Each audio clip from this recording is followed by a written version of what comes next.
His worry, 1. He was clearly the one who needed protection back then, but each and every time it was he who shielded me. And then I didn't even say goodbye that year when I fled. I caused him so much pain, yet he never blamed me for any of it. Ditsang, I can clearly give him the protection that we lacked back then with my current influence and power, but you know. He would rather gain his own so that he can make a peaceful place for me. That's what he said. Pausing with choking grief, Biyao is my brother, my one and only brother. He's injured while away from home, how can my heart not ache and worry for him?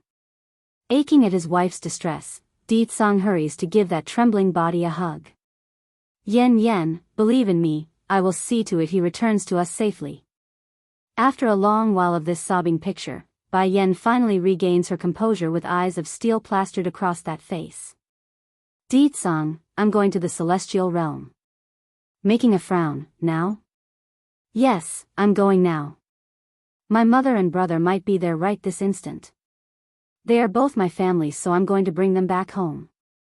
Looking at the woman's resolute face, Ditsang didn't object to the idea. Just that. Can you give me a bit of time first? Ditsang. Bai Yen makes a surprised look at her own husband. Give me a little more time. Although I can't conquer the entire celestial realm for you, but the time will give me room to create a safe haven over on that side for you. With deep feelings and tenderness in those eyes, he kissed her on the forehead. Promise me this.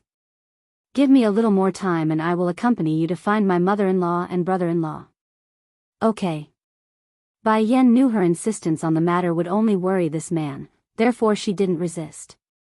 I'll wait for a while longer and use this period to improve my strength. When I break into the celestial rank, he won't need to worry so much anymore. At least enough to protect those close to me, that should be enough, right? Despite the reassuring smile coming off of Ditsang's face, underneath it all were not the thoughts and feelings of someone with confidence. It looks like the plan must be advanced ahead of time. If Shower is being attacked, then they might be doing it because of me and Yen. Watching all of this from the sideline, Di Xiaowan was extremely envious of the team mentioned in their conversation. So this is the bond of having a sister, it's so good. Why can't I have an older sister like Bai Yen and not this mean old grumpy brother of mine? Yen, are you tired? Your complexion isn't looking so great. Asked the man who's oblivious to his own sister's bemoaning. Nodding, I'm not sure either, but my body's been feeling sleepy and tired all the time recently. Bring me inside, Ditsang, I want to rest. This explanation relieved the Demon King, who's already got a lot on his plate. It's good that it's nothing. Although the bed here can't be compared to the palaces, you should still rest on it a little. After saying that, Ditsang carefully supported the woman out of the hall like she's some sort of frail item that would shatter at the slightest bump. His worry, too. What are you still doing here? Said the demon princess towards the dumb-looking young man who had been stayed by Bai Yen earlier. Are you going to scram or do I have to kick you out? Shuddering, the individual didn't need no urging to throw himself out the door. He's afraid this girl would take his life for being even a second too later. Princess, Dragony then comes over and gives the girl a slight tug of the sleeve. When will brother come out? Cheering up in her mood at the sight of this cute missy, Di Xiaowan unconsciously reached down to pinch the pink little cheek. Smiling, you've already taken my sister-in-law as your godmother, why are you still calling me princess? Raising a super sweet smile, Auntie. That's good, said the princess with a stupid grin. Thankfully I have you to stick around with me. Those heartless pair always leave me behind. Come, your auntie here will take you out to eat delicious things. At this moment the sweet Dumbaklutz has discovered the benefits of having a niece because she won't be so bored with this extra companion. Oh, I can't wait for sister-in-law to get another baby. A girl would be the best. Auntie, are you state teacher's wife? Staring curiously, the little dragoness suddenly looks up to ask using that childish voice. Stiff in the face and lips twitching, Di Xiaowan had to take a good moment to calm her fluttering heart. Who told you that? Listening to rumors is no good, Dragony. I am still an unwed maiden. But that's what everyone in the demon realm says. Twinkling like the starry stars in the night sky, Dragony didn't carry any room for doubt. Going white again, Di Xiaowan bites her lip like a rattled fox. Dragony, you mustn't let those people fool you. You're anti-I. And state teacher. We aren't in any kind of relationship. Growling, don't let me find out who is spreading all these rumors, I'll show them. Shame for her though. The main reason there's such rumors floating about in the demon realm was all thanks to Ditsang. Even if she does figure out the source, it's not like this scaredy fox would go do anything. Back over in the main bedroom, Ditsang and Bai Yan had just gotten into a comfortable position on the bed. Yen, don't worry, I won't let anyone hurt you no matter the cost. Holding her head against his chest, his arms seemingly wants to melt their body together by this gesture. Slightly startled by his words, Bai Yan's forehead tightened in discomfort. What's going on? It's nothing, said the man. Kissing her forehead in an attempt to stop her worrying. I only don't want to lose you, that's all. After saying this, Ditsang leans over and kissed her on the lip, letting his emotion flow into her by mingling their tongues together. He wanted her, and she wanted him. There's no denying it as their panting breath huffed and groaned from the desire erupting from within. Eventually the man's hand tears away the last layer of fabric shielding his prize, and that's all he needed to see. Nothing was going to stop him now. Erecting his weapon of choice, he reaches down, prying her legs apart and aimed for the wet sanctuary of all men between her thighs. Yen, I love you. He purrs beside her ear, getting a silent nod from the flushed woman beneath himself, indicating she's ready.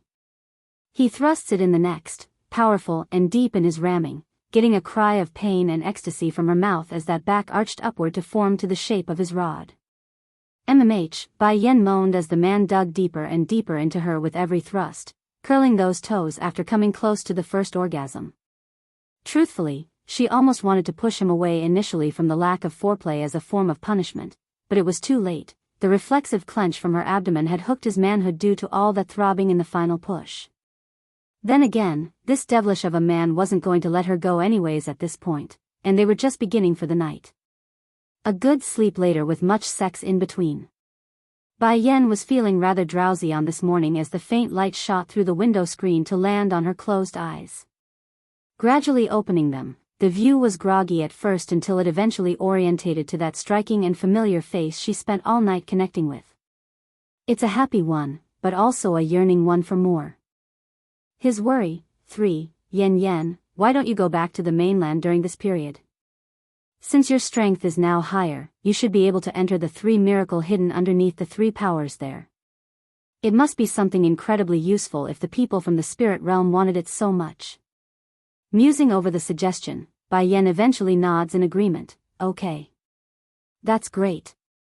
I have other things to do for now, so I won't go back with you, but I'll come later. His voice low and hoarse, almost tickling against the woman's ear when he whispered the intent over. You're not done yet? She was slightly taken aback by the fact, looking up and staring into his eyes for confirmation. Understanding why, Ditsang reaches over to give her a hug of reassurance. It will be fast, I will come back to you very soon. Then this time, something choked in her throat then. Bai Yan wanted more information, but failed to ask in the end, fearing what she didn't want to hear. I originally came because I heard there were people trying to harm you, but now that you're safe, it's time I went back. Working towards our future is something a man should do, don't you agree, my love? Her heart shook at that proclamation. If those are sweet words of trying to score points with Bai Yan, then it's definitely working. She's feeling warm inside and would gladly take another round with this devilish bastard who wrecked her insides last night. Yen, I will not let you live in danger with our son and unborn daughter. As your husband and their father, I will do everything to remove any obstacle in the way. Giggling at the shamelessness of that last bit, and how do you know I'm going to have a daughter? Because, the man's finger slowly slides down to her belly, we already have one trying to compete with me for your attention. I now need a girl to divert his focus lest he comes clinging to you every day. Slightly twitching in the corner of her lip, Bai Yan has had to hand it to this man. How much does he frown upon his own son? Once we have a daughter, we can then throw her to Xiachen, leaving only the 2 of us to roam the world in peace and joy. Upon fantasizing the beautiful future, Di Tsang's face evokes a dashing grin that could amaze the world if frozen in time. We're not taking our daughter? She asks with a frown. It's enough to have Xiachen by her side. Besides, only you are allowed to get close to me, no one else is allowed. That includes his own daughter, no exception. And, I don't need to worry with that boy in charge. If any brat dares to get close to my daughter, he will clobber them in my stead. A flash of hard sternness flickers across Ditsong's eyes. Just because he doesn't want to take his daughter along on their merry trip doesn't mean he doesn't like her. In fact, he's going to be more protective of his daughter than the mother here in question. Bai Yan literally went black from the bleak future awaiting her own daughter.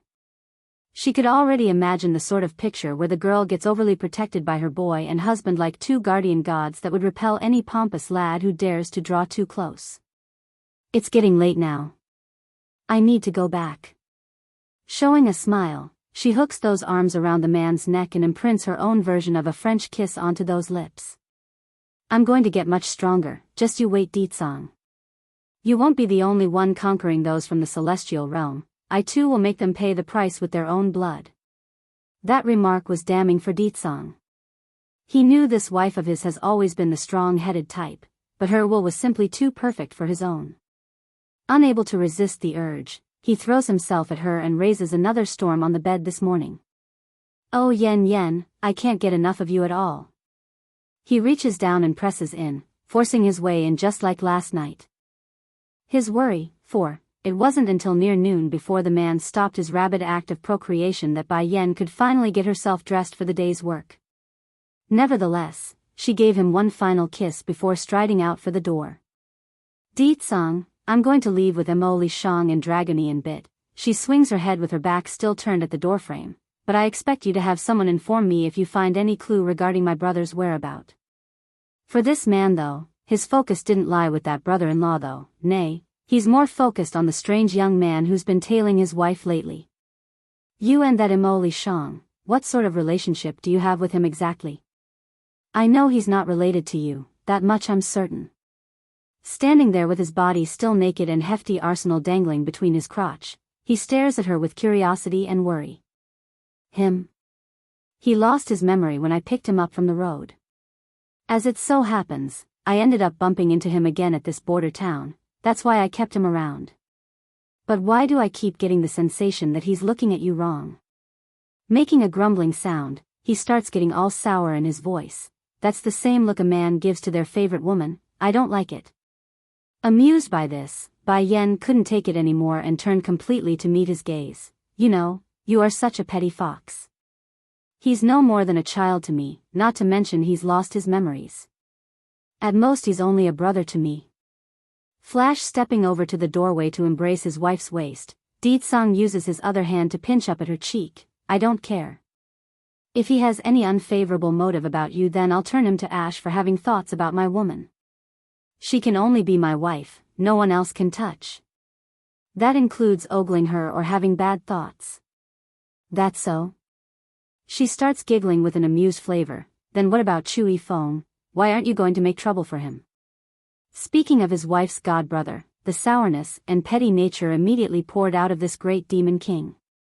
Almost frowning, if he didn't protect both you and Xiachen in your times of need, I would have pummeled him to the ground already.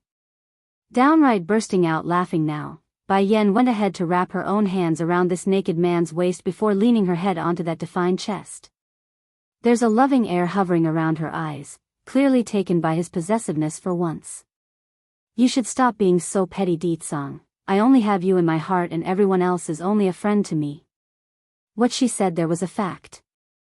Ever since Bai Yan decided to take him as her husband, she's decided long ago not to keep any of her inner feelings hidden, only openness and the truth. Sure enough, every drop of that sourness promptly dissipated from Ditsong's face, leaving only a gleeful look of satisfaction. Yen, I will definitely keep my promise to you. This was his oath to her. Not only in this life, but the next, and the one after that as well, forever till the end. If he couldn't achieve that, then Ditsong intends to perish in heart and soul along with her if that's what it means to be at her side. After going their separate ways, the man staying behind to get dressed and the woman leaving, Bai Yan didn't make it very far before being stopped in her tracks. The main reason being Wuxiong standing at the other end of the long corridor of this estate past the bedroom. Lady, I am here to be at your command. Due to being so surprised by the third party standing there, Bai Yan actually flushed with embarrassment and didn't know how to respond at first. How much did you hear? She anxiously asks, dreading the impending answer. Hurrying to shake his head like a rocking drum, I didn't hear anything, nothing at all. Quit joking around. So what if I heard the love talk and moans and cries of this boss lady? I be damn stupid to admit to that now. His worry, 5, mood improved by the obvious lie. Bai Yan didn't want to press the awkward issue. Instead, she got back to why this guy's standing near her place of rest. Why are you looking for me? Wuxiong grew cautious in his tone. Lady, I am now your slave already, don't you have anything to instruct me? Landing her sight on that square-shaped face, her expression furrowed and hard. Didn't I tell you before already? You are slaves to the demon race as a whole and not to me, but since you are here anyways, I want you to go help call my daughter over along with Shang Shang. Yes, lady. Hurrying to give his bow of compliance, he turns and almost ran for it before being called again. Wait a minute. Go call that He Ling over as well. She adds, causing a look of surprise in Wuxiong's face before it returned to normal. A while later, Dragony and the rest had arrived before Bai Yan's presence. The little missy was ecstatic to see her godmother again after the previous night's outing into the local market. Mother, her voice innocent and lovely as usual. Go pack up everyone, we're leaving this city now. Queen Mother, the milky doll of a baby nearly threw himself at Bai Yan's feet after breaking free from Mo Li Shang's grasp. Did you ask His Majesty about my origin? A touch of embarrassment flew into Bai Yan's face over that question. She didn't know how to answer that without making the baby sad. What, was this woman supposed to tell everyone she's been too busy having wild sex last night with her man and then forgot again this morning when they went for a second round? Hell no. Thankfully the situation got resolved by the little missy who bluntly answered him. Hanging his little head, the dolly baby that's Molly could only make a moping face after getting the disappointing response. I promise you Molly, I will ask for you next time, okay? Giving the baby's head a warm hug, she felt terrible right now for her own carelessness. Still dejected, Molly nevertheless nods in agreement. Okay Queen Mother, you must help me ask next time though, okay? I really want to know where I came from and why all my kin died. And why the annals recorded in history never mentioned anything about flying pigs or anything related to that in the old stories. This dolly baby has always regarded himself as a special existence, mainly because of the wings on his back. That's why he's never willingly admitted to being a pig. Lady, Wuxiong meekly chimes in with a smile then, I've called He Ling over as well.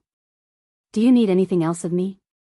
Rubbing her chin in contemplation, he and you will follow me to the mainland.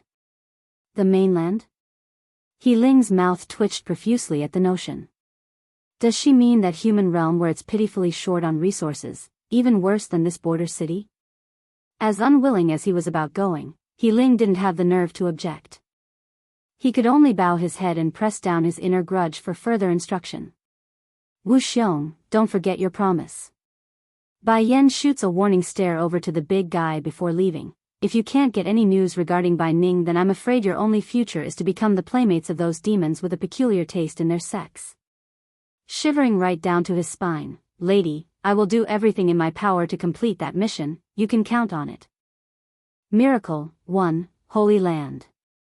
On a certain beautiful island filled with blossoming flowers and plum trees, two individuals, Lord Wu Wei of the Misty Fairy House and Bai Chang Feng of the Medicine Sect, were arguing with heated flare in their faces that went all the way up to the ear. Meanwhile on the side was Lord Chu Ran of the Holy Land. He's making a helpless face at the contention between these two parties who barged into his territory on this day. Why did the two of you come to my holy land if you want to fight? There's your own Medicine Sect and Misty Fairy House, go there instead. My little holy land can't afford to host the two of you, so hurry and leave. There's good reason for Lord Chu Ran to make such a demand.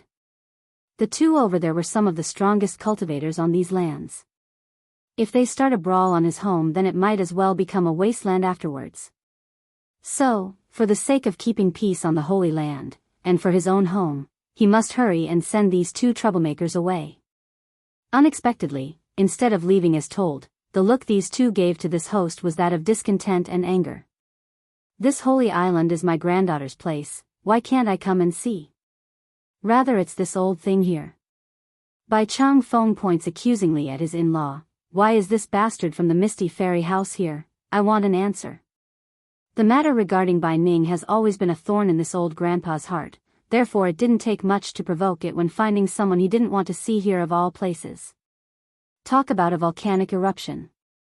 Ignoring the furious look coming his way, Chief Wu Wei first organizes his own clothes before speaking. I came to have a look at my granddaughter's place. Regardless of whether or not Yan Yan is willing to recognize me as her grandfather, my son is still her father, that won't change regardless of your opinion. In other words, their bloodline was inseparable. No matter how angry this old grandpa was, Bai Yan was still his blood and kin regardless of what others want. Bai Chang Feng snorts with derision, your wife and son aren't bad, I'll give you that. However, until my daughter is found, I will never forgive you for what you've done back then. Against the grief-stricken face of his foe, Chief Wu Wei didn't have any rebuttal. He knows the fault lies with him, so he kept silent on the topic. What else was he supposed to say? That he deliberately didn't want Bai Ning to marry his so back then and that it's the girl's fault for not revealing her background ahead of time. That's ridiculous even to his own ear. Let's calm down everyone. This matter happened long ago, plus Chief Wu Wei here knows he's wrong. Lord Chu Ran starts playing as the mediator. More importantly though, didn't he promise to help find Bai Ning at all cost? She's still his son's love, so there's no question about his sincerity, is there? That comment did help soothe the mood in Bai Chang Feng's heart. However, the look of disdain didn't leave the old grandpa's face at all. We will talk when I have my daughter back. If I find out this old thing dares to bully my beloved daughter when she does, I will take both Yan Yan and her away and never let him see them again. I've made some stupid mistakes before. Chief Wu Wei heaves a long sigh in response. I know that, don't worry. As a upfront promise, I will use my remaining lifetime to make up to your daughter and never let anyone hurt them again. Is that good now? Miracle, too, how come you're all here? It's then when their argument was at a standstill, a faint soft voice cuts in from above and catches their ear. In particular was Bai Chang Feng and Chief Wu Wei, who immediately recognized the said owner. Dressed in a rosy red dress, her figure was mesmerizing under the brilliant light of the glistening sun. It's great that you're all here, now I don't have to go out of my way to find each one of you. I'm just curious, did all three of you carry the keys for the miracles? If so, can I have it? At first Bai Chang Feng was taken aback by this request and furrowed his forehead. However, he eventually released the tension to only turn it into absolute shock on his old face. You broke into the saint rank, high level at that. How long has it been since she first stepped into the monarch rank?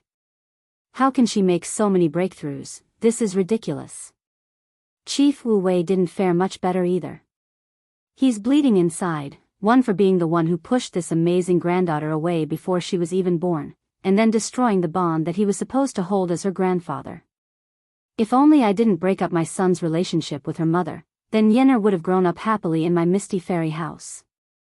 Perhaps her achievement would surpass what she has now with the proper support from the very beginning. Chu Ran laments a sigh at the sight of this woman. I still remember when Jingqi brought you back here for the first time. You were so severely injured that there's not a trace of your body that wasn't covered in blood. But look at you now, quietly advancing into the peak of the saint rank already. Bai Chang Feng openly frowned at that comment. What did you just say? When she came to the Holy Land she was covered in blood? Yes, the Holy Lord faintly nods in confirmation. Back when Jingqi brought her back, the girl's strength was very weak, incomparable to her current strength. What followed had gone deaf to Chief Wu Wei's ear. In his mind, the only thing that kept reverberating across his head was that heart-wrenching sentence, covered in blood, severely injured. As one could imagine, if Zhengqi, the third elder of the Holy Land, didn't bring the girl and her son back that day, what sort of fate would have awaited them? It couldn't be good if she got that injured. Thank you. Inhaling deeply, the medicine lord turns to make a deep bow to Lord Chu Ran. There's only sincerity in his old eyes right now and nothing else. Over the years, there had been countless feuds between the Holy Land and Medicine sect, but with this truth coming to light, it's bound to be resolved without problem. Why are you all acting so soppy all of a sudden? That happened years ago. Am I not fine and well right now? Bai Yan comes down from the air with her daughter in hand. Isn't that right? I'm fine now, so that's all that matters. Yenner, we've been carrying the key on us from the very beginning. Now that you've reached the minimum requirement, it's time we gave it to you. After saying this, the medicine lord was the first to rummage through his storage ring, bringing out a half-moon-shaped object. Then it was Chief Wu Wei of the Misty Fairy House who brought out a similar item, and when combined with the former, it just so happens to form a glowing shape of a sun. However, it was Lord Chu Ran of the Holy Land who had the actual-looking key that fits exactly into the middle of the whole of said artifact. Miracle 3. In a booming flash of brilliance, a ray of white light beams down from the aerial void, landing directly in front of Bai Yan's spot and dazzles the entire island. Moments later, the light eventually subsides, but it didn't leave behind nothing. There's a huge bronze gate emitting a strange glow of divinity after it receded. Bai Yan found herself unable to control her own motor skills. She's like a moth right now, being drawn in captivation to a burning pyre of flame. Though beautiful, it's dangerous and likely to lead to self-destruction. In the end, her entire existence disappears from sight as the light envelopes her body once the gate opens. Lord Chu Ran made a solemn look at this change. Lord Bai, Chief Wu Wei, go call your elite disciples here. We need to stand guard while she's away. I don't know what will happen, but we cannot allow any form of interruption during this period. The two grandfathers nodded in agreement regarding this matter. They too don't know the consequences of this bronze gate being destroyed, but they have no intention of finding out when it's their own granddaughter that's in there. Very soon, a formidable fighting force was gathered at the Holy Land, with many speculating the reason for their summoning. Back over on Bai Yan's side, things were very quiet and eerie. There's nothing but a sea of mist that blocked off her view in whatever place she got transported to. In the end, she could only wander around aimlessly searching for signs or clues to what to do next. Unbeknownst to the woman herself though, she has never been alone since her arrival. Surrounding her within the mist were 4 hazy figures, a tiger, dragon, phoenix, and a turtle. They made up the 4 loyal guards that has always protected her. Minutes later. Hours passed.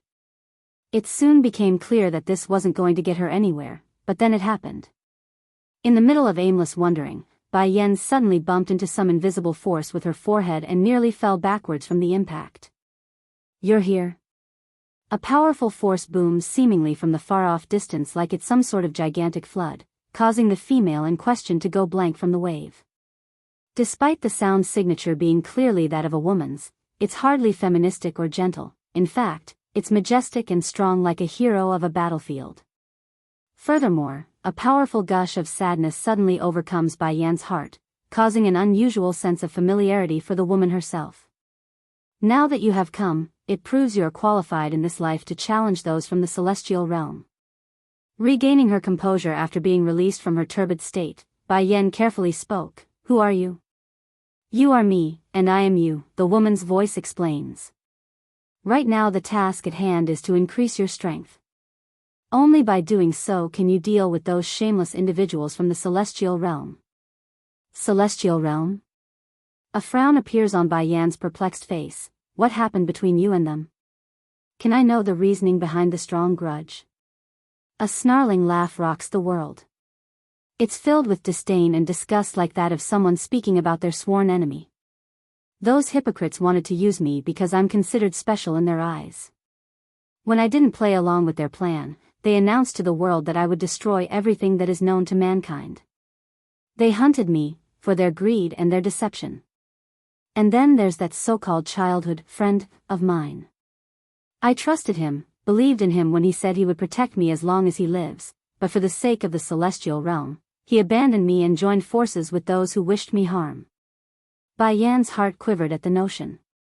She's supposed to be listening in from the perspective of an outsider, yet it's not giving her that unrelated emotion that should have been there. It's painful, so painful that she wanted to clench her own heart from the intense pounding. Then that's when the picture of that man in white appeared again, the one from her dreams. She understands now. The unknown individual with his back facing her, he's the childhood friend mentioned here by that voice, the betrayer. Miracle, 4, a person who ignores her for the sake of the celestial realm. Did you just say you were special? She frowns. Can you tell me why? It took a minute for that voice to return, but it did eventually after leaving Bai Yen standing there. I cannot tell you, it brought me great disaster when I became aware of that truth not long after my persecution. For your safety, you need to wait because it will only hinder your development with your strength. Pausing for a second, the voice seems to have thought of something else. And this wisp of my soul, its mission is to tell you something important. Do you have a little dragon around? Bai Yen widened her eyes in surprise. Are you talking about Dragony? Yes, you must keep her safe, she is the one who can protect you in the future. In addition, I am ashamed to say that I owe the 4 sacred beasts an apology in failing them. My hope is that you can find them again. Musing for a second before speaking, Suzaku is still alive and well, and I've found Azure Dragon and White Tiger already. Now the only one missing is Black Turtle. Black Turtle? The voice suddenly choked at the name. I remember burying him in another place. If he's reincarnated, he's going to be there as well. I'm sorry, I can't remember where exactly, it's been so long. No matter how powerful one was in life, a wisp of their soul was still just a wisp. Plus, it's been so long, the past was bound to leave this voice like everything in life. Bai Yen looked up, wanting to trail the voice. However, the view has become obscured again by the mist at this point. You don't have to look, you can't see me, and I don't want you to see me either, said the voice with a tinge of cheer in there. What's more, what is there to see? I am you after all. Bai Yen hung her head, contemplating the words she's heard so far and the illusionary dreams about that battlefield. So that's my past life? I believe what you've said, but that's not what I'm here for. They say the 3 keys can open a miracle here, that's what I'm seeking. Only by being stronger can I fight my enemies. The voice suddenly breaks out into a chuckling laugh, somehow portraying no emotion yet able to dazzle Bai Yen into a trance due to how beautiful it was. I did give the items that could open up this place to 3 different individuals back then. I just didn't expect them to pass it down as some sort of miracles. Bai Yen pricks her brow. Not miracles? Then those from the spirit realm really came for nothing last time. No matter, it's good that I got in here. At least I now know what I must do and the question about that battlefield is now resolved. But, the woman's voice pauses again, what I left behind may be useless for others, but it's indeed a miracle for you specifically. Lighting up in her eyes, what do I need to do? You don't have to do anything. Let my soul merge with you and you will naturally break through into the celestial rank. Compared to the heroic and majestic tone from earlier, the voice now grew softer and more caring. Though the suggestion startled Bai Yen for a second, she didn't back down. All right, what do you need me to do during the fusion? Don't resist my entry, relax and take in everything that is me. I will guide my soul and yours together, becoming one again. Merging of the soul, 1. Bai Yen slowly closed her eyes as instructed, however, it's exactly then a strange force rushed into her mind and dived straight into the soul. It's painful, like a sharp needle piercing through her skin, causing a shudder to run down her spine. Nevertheless, she endures and allowed the other side to enter with ease. Due to the fact that their souls are consciously trying to merge, Bai Yen had the ability to detect everything that's happening from within. This meant that the female soul that entered her body was in all intent exposed to her probing. She wore an average and plain-looking dress, nothing special about that, but the eerie and spooky smirk that appeared on the woman's face sent the alarms in Bai Yan's mind blaring. Boom! Without indication, an intense force blasted the main core that was her own soul, causing a mouthful of blood to come squirting out of the mouth. What are you trying to do? She said, biting her lips in exasperation as those hands clenched into a fist. Kakik. The strange and eerie laugh rocked her mind, making Baiyan's complexion to go white and losing all forms of color. Do you know how many years it has been since I was in here? Although I was part of your soul when I first split from you, but now my consciousness is my own and not a simple fragment of yours anymore. If it wasn't for the sealed powers of the 4 sacred beasts in here protecting you from me at the beginning, I would have reaped control of your body from the very start. But you are foolish, opening yourself up to me without a second thought. Quivering at the truth, Baiyan's eyes instinctively looked up to the sky where the hazy contour of the 4 sacred beasts appeared. They're attacking the barrier that's blocking off herself from them, and they're very anxious and urgent to get to her. A wisp of soul can have their own personality. Muttering this like she's speaking to herself, Baiyan's temple furrowed into a knot at this new knowledge. It's exactly as this fragmented soul said, it's what Baiyan's previous self had left behind, but through the baptism of eons past, this thing has now developed its own personality and intends to wipe the original host away in order to take the body. You can't even begin to imagine the sort of things I had to go through. Day in and day out, waiting here in this place with no knowledge of I will ever get out because of you. But you have come, and so willingly at that. I thank you for the opportunity, the other me. Don't worry though, I will love your husband and son like you did. After all, we are the same person in the end.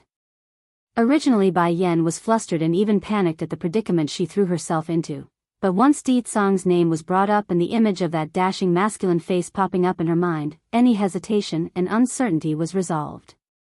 She's determined, not only for her own life, but for her husband, and most importantly, her own boy. That naughty yet lovable son of hers, the one Baiyan could never leave behind. I need no one else to love them, I alone am enough. Don't get ahead of yourself.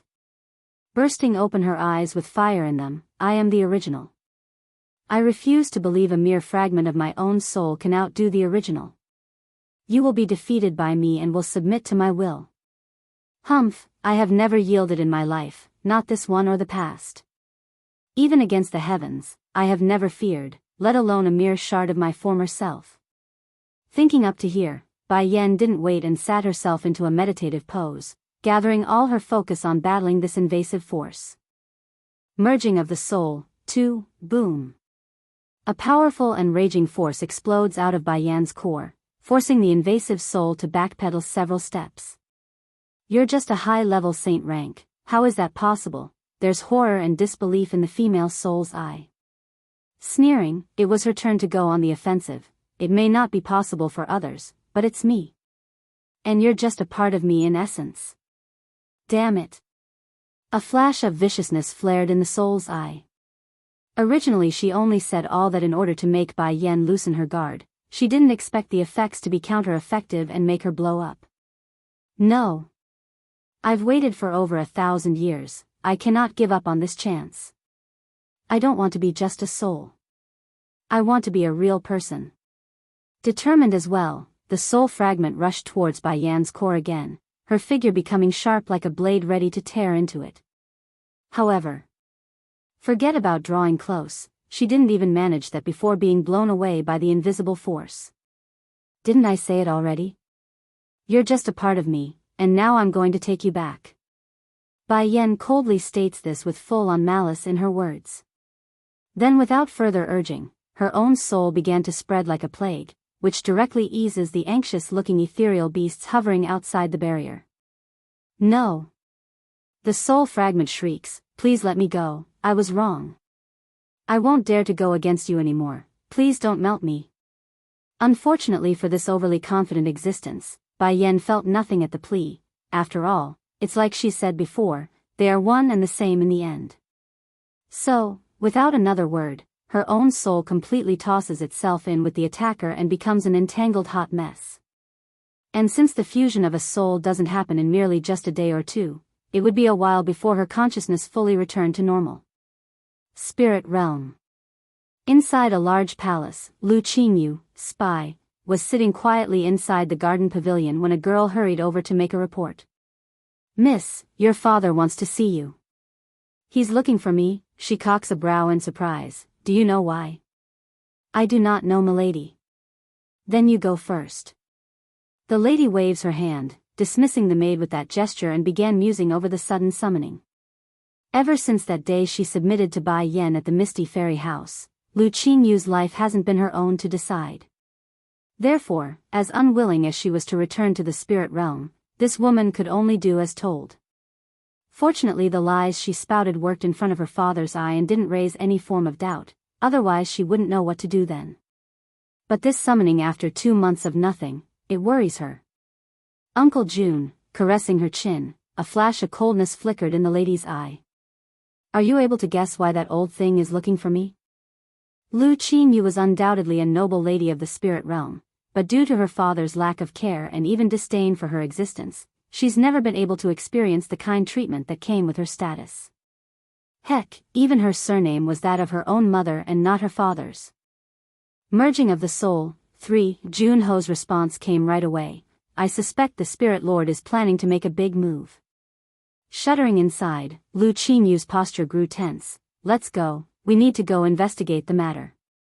I can only hope that the old thing doesn't go to the mainland, otherwise. With Bai Yan's current strength, she's no match for him. At that thought, the lady immediately headed out for the assembly hall, her face pale and unease apparent.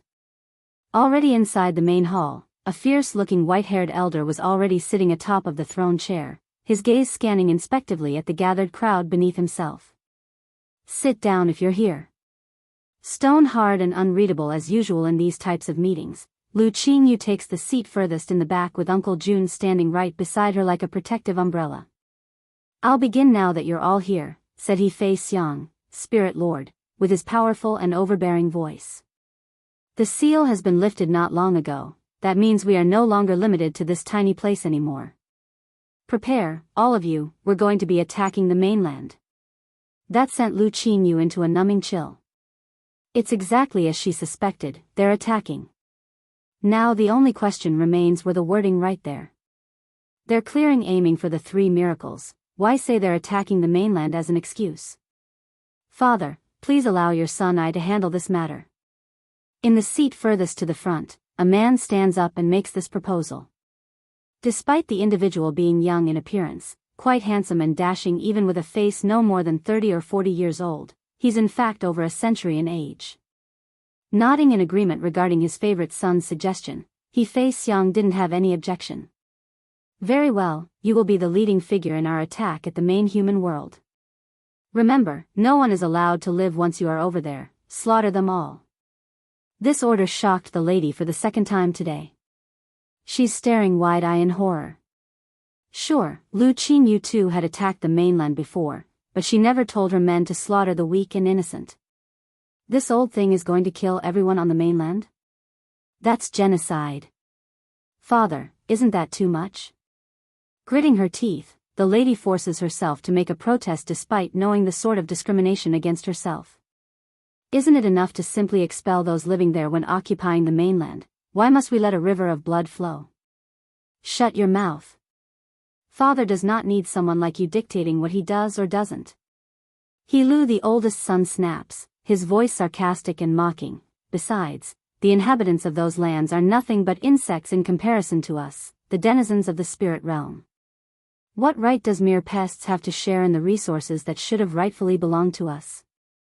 Although the level of spiritual particulars in this small little realm were superior to the mainland, but it's still small in comparison. There's food, there's land, and there's many unexplored resources waiting to be exploited. How could He Lu endure the boring days that was the spirit realm? I am not dictating Father's decision, I'm... Lu Qingyu clenches her fist, a flash of anger permeating those eyes. However, before the lady could finish her words, an interruption was shot over in the form of a cold snickering sneer. You're nothing but a bastard child with a different surname, how dare you talk back to me? Father's words are law, and the world has always been the survival of the fittest. Those insects are only good as a stepping stone for us. Lu Qingyu's expression flew into a rage. If she hadn't known these people wouldn't heed her words, then she might have really lost it. In the end, this lady could only retract her emotions like a stone statue to their ridicules, just like in the past. Merging of the soul, for Father, she looks directly up to her own father with firm eyes. There is a girl from the mainland, the wife of the Demon King. If we massacre the lives in the human world, I fear it might provoke the demon realm in force. He Fei Xiang had a frown on his old face then. It's not like he doesn't know about this intel. In fact, he knew more than he let on to the public. For example, regarding the incident where Di Tsang exterminated the former snake clan because of that woman, he knows about it too. However, there's not only the 3 miracles that's attractive in this spirit lord's eye, there's also many other treasures awaiting him. I am firm on this matter, there's no need for further discussion. Lu Qingyu, the matter is settled and will be handled by your brother He Lu. Piercing her own palm with the nails, Lu Qingyu gets up from her seat with a deep look. Father, you will regret it one day for not listening to me today. Without another word, she turns and left for the outside in a decisive manner. Father, this girl is too wild, are you just going to let her be? We must teach her a lesson. He Lu grits his teeth. Curving his lips into a smirk, teach her a lesson? Son, that can be left to a later date. The first and foremost is conquering the mainland. If you can complete that mission well, I will make you my heir. Yes, father. A flare of delight enveloped the man's eye. That's right, Lu Qingyu, I will be the heir one day, and you on the other hand can only be an insect under my feet. All right, that will be all everyone, go back and carry out your businesses. Waving his hand, the spirit lord dismisses the group. Yes. Cupping their fists, they complied readily and dispersed. Originally He Lu was still ecstatic at his own future prospect, but that soon changed as soon as he's out the door. What are you still doing here? Huffing a grunt, he asks the woman in white. Are you really going to slaughter the humans living there? Ho, he sneers. Nothing but a group of insects, what do you care? If you don't listen to me then don't blame me for your own destruction. Squinting her eyes in, Lu Qingyu carried a coldness in there that it's piercing. Just because you are incapable of doing something doesn't mean I will be the same as you. He Lu crosses his arm around the chest, the posture taunting. If you think you are so incredible then go seduce that demon realm's king. Maybe then father will have a new opinion about a bastard child like you. You, flushing red, Lu Qingyu was done at this point. Whisking her sleeve as she turned away, don't drag me down with you if you're so insistent on dying. Let's not mention the part about herself being Bai Yan's servant, even if there's not that layer of relationship, she still wouldn't dare go seduce Di Tsang. Cruel, ruthless, bloodthirsty, that's merely a couple of the words used to describe that man. Lu Qingyu had no intent of becoming the second snake girl. After walking out of the estate and out of sight, she immediately turned around to give an order. Uncle Jun, go send someone to inform the demon realm regarding this matter. Actually, forget what I said and go in person. It's already too late to send a messenger. The spirit realm is bound to perish at this rate. I must carve a path out if I must survive in this chaotic era. Merging of the soul, 5, Holy Land. At the heart of this wondrous place, Lord Chu Ran was currently feeling quite uneasy as he stared at the bronze gate in front of himself. Elder Zhengqi, Frist, I keep getting this unsettling feeling recently that something bad is about to happen. The first elder heaves a sigh in return. Lord, you are overthinking this too much. The world right now is very peaceful, so don't think too much of it. I hope so. Making a bittersweet smile, Lord Chu Ran wanted to believe that. However, the unease only grew like a dark gloomy cloud hovering over his heart. Perhaps he's really jinxed it, but it's then an urgent-looking guard of the Holy Land came running over. His face showed panic and unease when kneeling. "Milord, there is an old man by the name of Junhua seeking an audience with you." Junhua? It took a moment before the Holy Lord realized who this individual was and where he's heard the name. What's going on? Why is the spy Yenner sent back to the spirit realm over here again? It can't be. Something bad is going to happen. Making a dark and glum face, let him come in at once. Yes, milord, the guard bowed and retreated in haste. Back over on the other side, Junhua was currently pacing back and forth outside the main gate when he suddenly realized how devoid of human presence his surroundings were. To think we have fallen to so low. A bittersweet smile curls out of the senior's lip, making him all the more sad in appearance. Despite not being favored back in the spirit realm, None would openly provoke his lady's territory knowing how strong Lu Qingyu was. But now, a simple audience with the Holy Lord requires someone to inform the host first instead of bringing him right inside.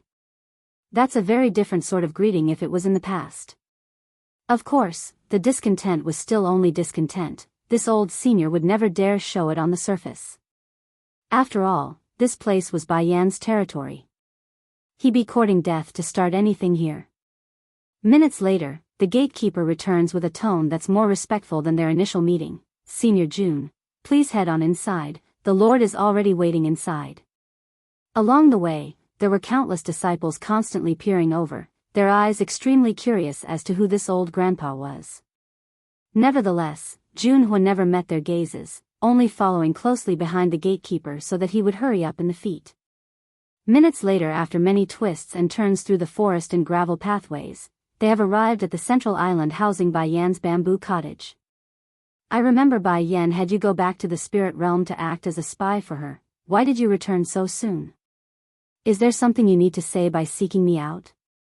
Lord Chu Ran makes a frown that couldn't be missed. Hurrying over with his hand cusped into a respective manner, Holy Lord, I came at the behest of my lady to pass on a critical message. What message? A wave of unease shook Chu Ran's heart. His worst fears are starting to come true, he could feel it. It's those people from the spirit realm. They want to attack the mainland, and this time they don't intend to leave anyone alive, not even the civilians. Boom! The news was like a heavy hammer, smashing into the Holy Lord's heart until it's crushed and scattered to pieces. What did you say? First Elder Jingqi snaps, his expression frantic as he grabbed onto the other man's collar. What kind of master do you have over there? How can he intend to slaughter everyone, and the innocents as well? Damn it! Breaking into the celestial rank, 1, this world may be dictated by the old ancient rule of survival of the fittest, but no one in the upper echelons would ever issue such a callous order. There's not much other reason, simply because millions of lives are what they call weak. Murdering and slaughtering the main populace? That's absolutely crazy. Only a madman would try that. This order was issued by the Spirit Lord and will be carried out by his eldest son Hilu. I speculate there will likely be some celestial ranked masters coming with him, so you need to prepare. Celestial ranked? Chu Ran shuddered at the thought, his face extremely ugly. Even if the spirit realm sent a saint rank over, their 3 powers would still have trouble repelling the enemy, let alone masters 1 rank higher than that. Senior Jun, thank you for your message. Even in the face of such news, Lord Chu Ran didn't let himself fall into disarray. Slowly loosening his fist, I will let Bai Yan know about what you've done for us and nothing less. Only then did the senior release the breath that he didn't know he was holding in. For Junhua, the Holy Lord's promise was the most important and the main purpose for him coming in person. There's no need to worry so much, Holy Lord, I have already sent someone to go inform the demon realm and its king. I'm sure reinforcements are coming and that they only need some time to prepare. Making a flattering smile so that he looks sincere, I'll take my leave first since it's getting late. Please begin making preparations during this period. Arching his fist, Senior Jun didn't look back and walked out of the Holy Land. Once the sight of the guest was gone, Lord Chu Ran didn't wait and narrowed his eyes in. Jingqi, go inform Bai Chang Feng and Chief Wu Wei to come here. Let them know we must discuss the matter as soon as they can make it. As much trust he has for Bai Yan, they could never entrust the survival of everyone in this realm to another outside force. At the very least, they must organize a resistance and backup plan lest they fail in the end. Important seeds must be kept safe and planted for the future. Yes, Lord, the first elder nods, showing the concern on his old face. Perhaps this time will be the greatest our Holy Land has ever come across since its inception. The medicine sect wasn't far from the Holy Land in terms of distances, rather it was the misty fairy house that required some traveling. Even so, it only took 2 days before both leaders arrived at the Holy Land after being informed of the situation. They are too much. Bai Chang Feng of the medicine sect slams the table with his fist, causing the structure to shatter into 2 halves. Those blasted people from the spirit realm. It's enough that they tried to claim the miracle in our hands, they also want to massacre the human world? We can't do nothing. Chief Wu Wei was more level-headed when he spoke. Did you not hear Lord Chu Ran's word just now? They say there's going to be celestial rank masters coming with the invasion. Do you think with our strength of a saint rank can resist those people? That remark instantly sniffed the life out of the old grandpa because it's a fact, the truth. Let's not argue on this matter. Lord Chu Ran also had a worried face when he decides to join in their discussion. I've thought of this already. We do not need to defeat those that's coming. Instead, we should focus on stalling them until the reinforcements from the demon realm arrives to help us. That should be enough to secure our victory. Breaking into the celestial rank, 2. What solution do you have in mind, Lord Chu Ran? After stabilizing his mood, Bai Changfeng asks with a deep concern in his old voice. Gather your elite disciples and remaining elders here. We will transfer them to the Holy Island. Why? Asked the old grandpa with a perplexed look. It's because one of my forefathers left behind a protective barrier around this island here. It's able to resist the attacks of a celestial rank for several days. That should be enough time for the reinforcements to arrive. Regarding the barrier around this holy island, not even Chu Yi, daughter, was aware of it. That's how much emphasis the Holy Lord had for Bai Yan when he gave her this place. But what about the others? Bai Changfeng laments a sigh, knowing full well what it meant for the less important members. Gritting his teeth, one could literally hear the hardness in Lord Chu Ran's voice. I cannot watch over that many people, so retaining our main fighting force is the utmost importance. Only by having the seeds protected will we be able to confront those from the spirit realm in the future. Settling down to get his act together, they will have to hide at the heart of the abyss, forest, with those demonic beasts. Bai Changfeng and Chief Wu Wei both got it now. The man was gambling that the spirit realm wouldn't dare to openly attack the members of the demon realm. Sure, demonic beasts aren't capable of taking on human form yet, likely never will in their lifetime here in the human world, but they are still considered part of the demon realm. If they're slaughtered as well, it's bound to start a large-scale war for the transgression. I have noticed it through that Lu Qingyu's attitude from before. They're extremely cautious of the demon realm. I've confirmed this fact from the old texts in my treasury. Demons haven't always been so weak here in the mainland. In fact, they were feared and often avoided due to the protection provided by the demon realm thousands of years ago. The situation only changed after the various realms were sealed. So, I'm betting on those people not daring to enact the same carnage they wish to carry out on us to those living in the abyss. Chu Ran carefully explains his reasoning, believing it's logical and a good choice considering the circumstances they have to work with. Very well, we will do as you say, muttered the medicine lord. However, I will need to trouble you to bring my disciples over from the medicine sect. I still have other things I must do. What's the matter? I'm going to pick up the lawn house. Making a faint smile, the medicine lord didn't bother to hide his wish. They are the only ones who didn't abandon Yenner during her time of need. For that, I must keep them safe for her sake. I cannot allow my granddaughter to lose another family member. I know this will take up more room on the island, that's why I'm willing to subtract a couple of spots from my side to accommodate that family. Chu Ran actually gawked his mouth in surprise before issuing a long sigh with his head shaking. Taking that as his way of not agreeing, Chief Wu Wei immediately grew hurried like his counterpart. If not, we can subtract some spots from my misty fairy house. The Lan family must be able to hide inside the Holy Island.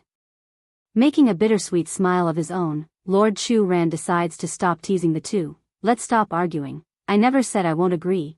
I'm just lamenting how lucky the Lan family is. If they didn't have such a wonderful granddaughter, they might not make it through this peril.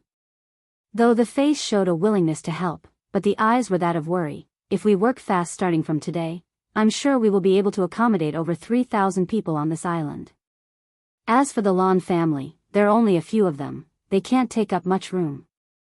The promise elevated the tenseness in the two grandfathers' posture and even changed Bai Changfeng's former opinion of the Holy Lord. But, Chu Ran continues, in order to keep Bai Yan from being disturbed, I will still keep the surrounding area around the gate off limits to the disciples and elders. Breaking into the celestial rank, 3. Releasing a long breath that was in him, Bai Changfeng knew there's no better arrangement. That's fine, I will go bring the Lan family over now. According to his calculations, that household should only have around 9 members in total if he included the aunts, uncles, and kids.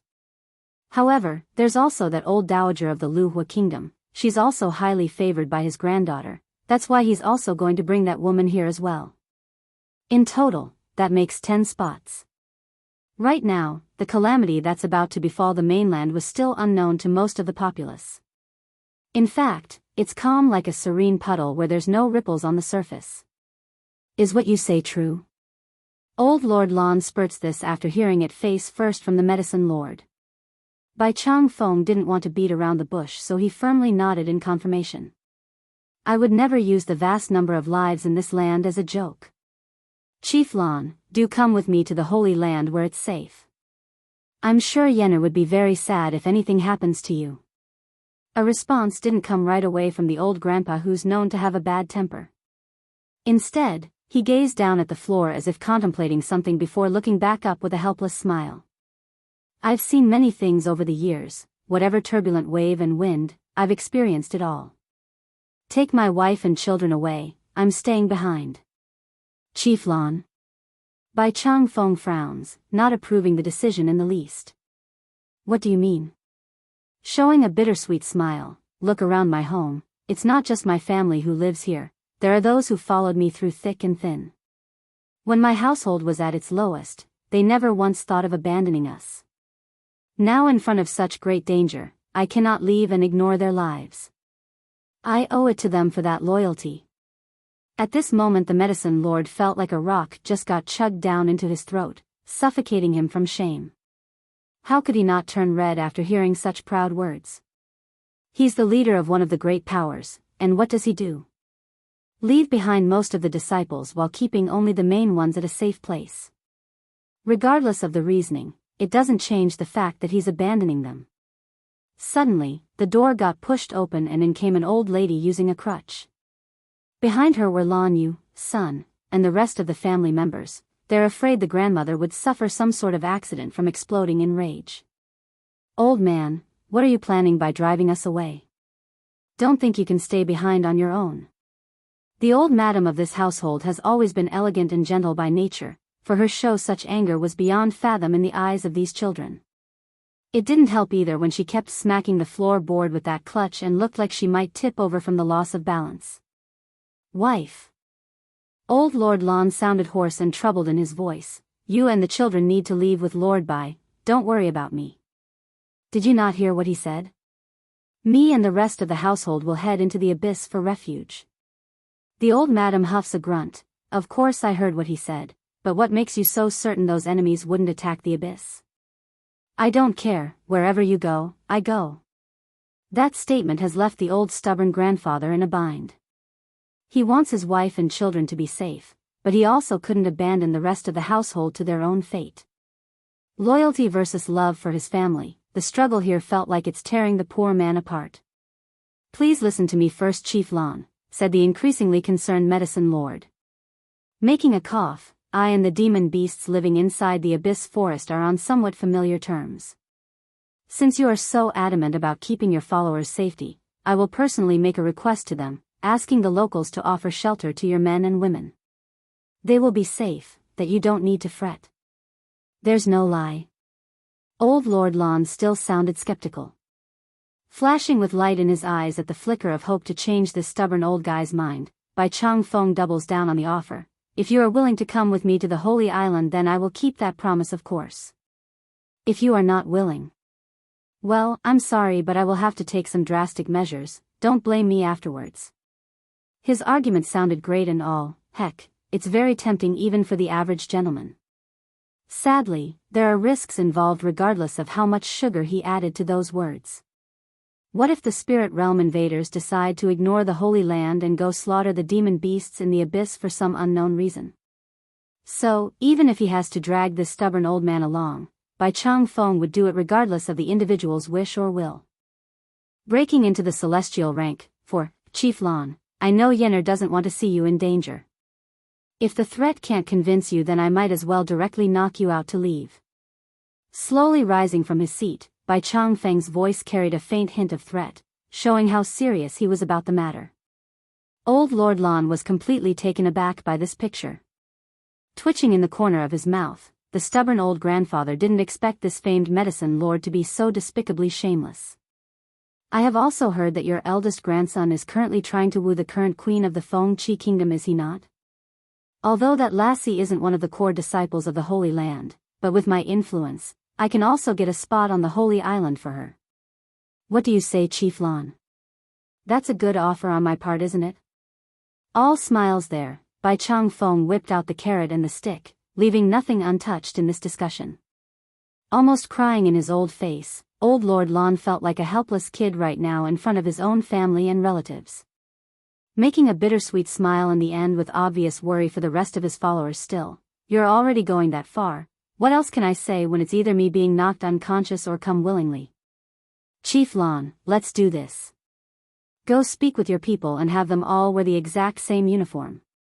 This way the demon beasts living in the abyss can recognize who they are and keep a close eye on their safety. The abyss forest is treacherously dangerous to begin with. If anything, those from the Lon family can flee with the demon beasts when the going gets tough.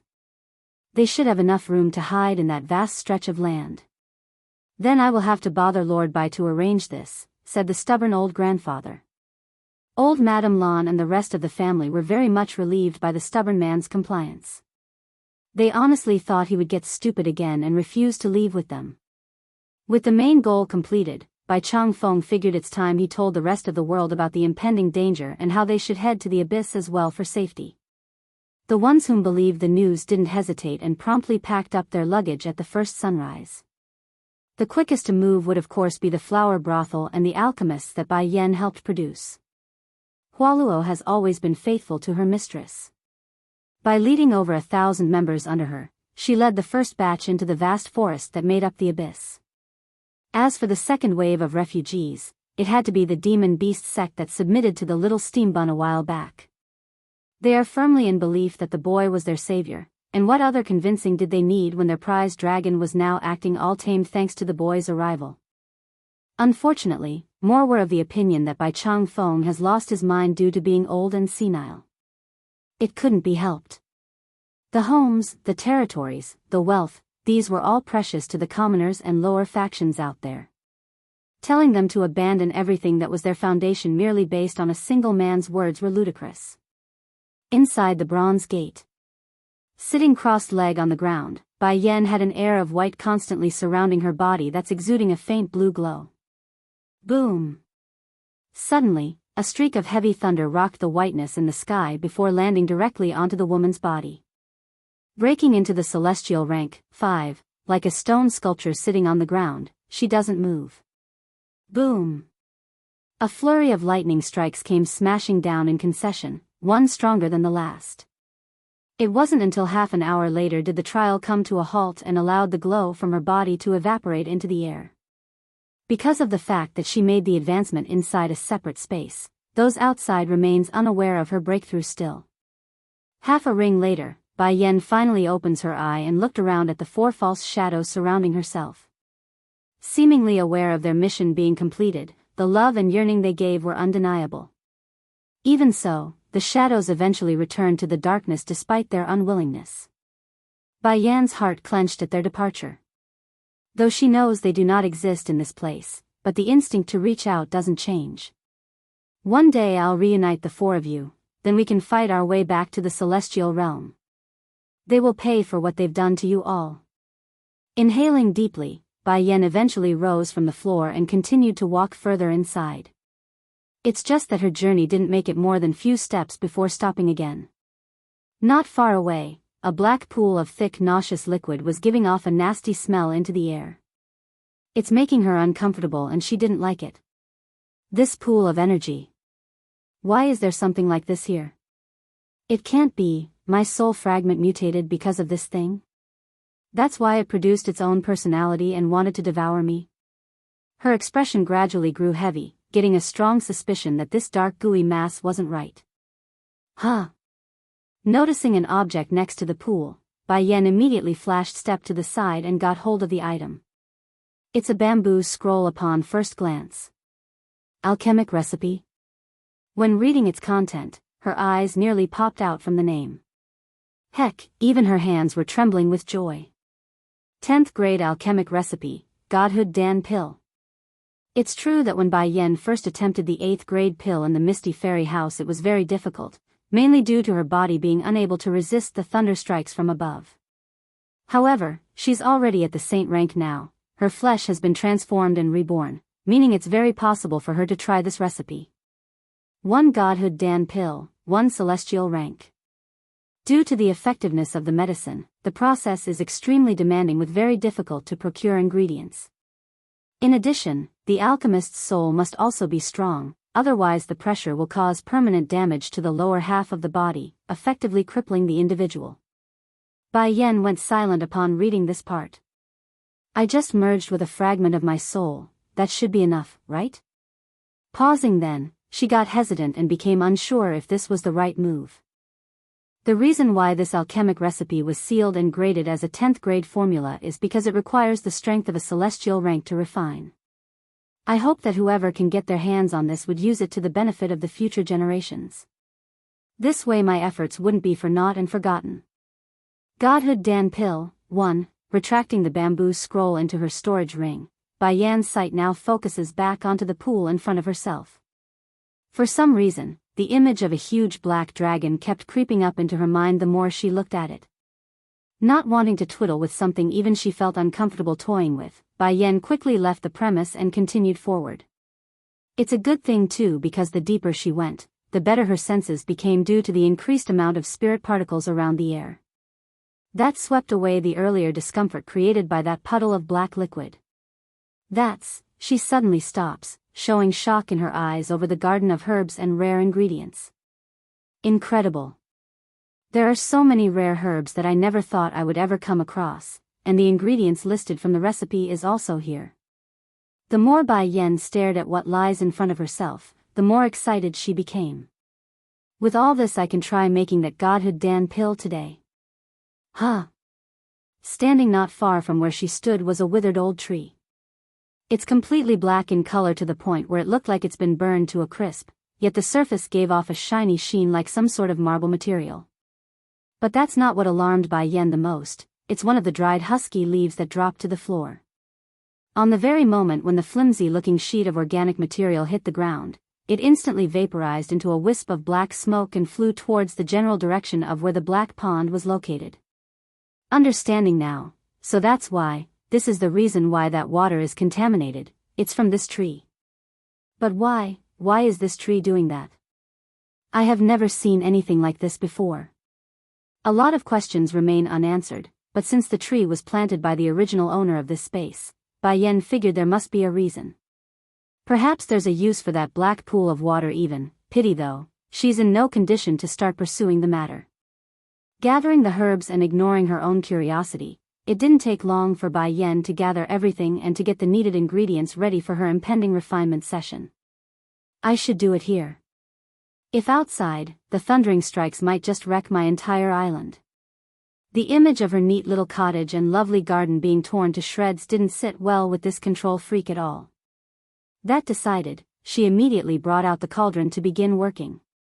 How funny, heaving a long sigh. Back on Earth I died because I was trying to refine a 9th grade Dan pill, and now I'm challenging something even harder and more powerful. This time I must succeed, failure is not an option. Stern and serious in her face, Bai Yen flicks a finger and ignites a fire beneath the cauldron. Then with careful precision, she uses her powers to send each ingredient mentioned on the list into the container for further processing. Across the continent making up the main body of the human world, blood was flowing and staining this landscape from top to bottom. It's a dark time right now and no one was safe as the invaders attacked in mass. For those unwilling to heed the warning, they were the first to go trying to defend their own homes. Sadly, whatever resistance they offered the attackers from the spirit realm were futile and were quickly squashed. Sir, the territory up ahead are homes to those monsters in servitude to the demon realm. Should we continue to attack? At this moment He Lu was riding atop of a magnificent-looking steed with a pronounced high lineage. This eldest son of the Spirit Lord was reveling in his glorious conquest of the human world and could care less about the obstacle up ahead. Godhood Dan pill, 2. Father's order is that no one here in these lands are allowed to live, and since these demonic beasts are living here, they too are within that range. Sir, said an old man next to He Lu, the demon as a race have always been very united against outsiders. If they learn of what we do today, it might just provoke a war between the two realms. He Lu snorts derisively at that comment. I heard the granddaughter of that medicine sect is the wife of that demon king, and didn't we attack her before? It's the same as declaring war. What does it matter if we slaughter a few demonic beasts now? The old man frowns and got more disgruntled in his face. The Spirit Lord have always been wise and intelligent, how can his son be so clueless and foolish? The two issues cannot be compared together. The denizens of the demon realm aren't stupid. No matter how prestigious a queen is, she's still only one human. We can always claim to be unaware later and use that as an excuse. What's more, they're already at war with the celestial realm. They wouldn't want to be confronted on two different fronts. By then, we can just feign ignorance and compensate with some sort of material gift. As for the monsters here in the forest. The old man stifles a smirk to avoid showing his own disdain for others. It's well known the demon realm have issued an edict to every other realm long ago. Anyone who attacks their kin will be hunted down to the ends of the world. Consider sparing these demonic beasts as a favor to the demon king. After all, we're already going after his queen. In other words, his opinion was that the demon realm should thank them for sparing their kin and not be infuriated for even having that idea. I don't intend to kill the demon queen. What do you mean by that?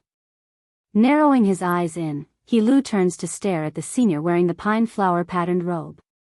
This old thing, relying on his strength as a celestial rank to defy me. He's even daring enough to refuse my orders. Even if we claim not to know of that woman being the demon queen, but what if? Pausing, the old man attempts to let his words sink in. What if the demons refuse to leave the matter be even with compensation? He Lu burst out into a sniggering laughter. It's cold and derisive as it rang across the city. So according to Elder Yuan's wording, you want us to not kill anyone from the medicine sect, Misty Fairy House and Holy Land as well? Is that what you mean? No, the old man shook his head. The monsters are known to have a short fuse when protecting their own kin, that's true. However, when have you seen them protecting humanity? Even if the demon king pampers his own queen, the woman's relatives are only ordinary humans. We can kill them and any other human without having to worry about the repercussion from the act. At most. The demon king will only ask for some sort of compensation in order to satisfy his woman's need. Compared to the wealth this land provides, that's nothing. Elder Yuan, an insufferable anger fills He Lu's chest. Don't forget what my father's orders are. When carrying out the invasion, you are to assist me in my goal. So, I'm telling you now, whether it be humans or demonic beasts, all must die. Red in the face, the arrogant man's spit was flying all over the senior's face when he started yelling. Stone cold without a hint of emotion now, Elder Yuan responds in a rather bland voice. If you want to go die then you can do it on your own, we here won't accompany you into the abyss forest. You, pointing his accusing finger with grit between his teeth, good, very good. Once we get back to the spirit realm, I will report everything to my father and have him decide. Godhood Dan Pill, 3, heavily whisking his sleeve, He Lu was done with this and turned away. He knew trying to force the matter won't get him anywhere, especially when the other side was so open in dismissing his order. Due to the news of their invasion being delivered long ago, the core members of the three main powers have long gathered at the island making up the heart of the Holy Land.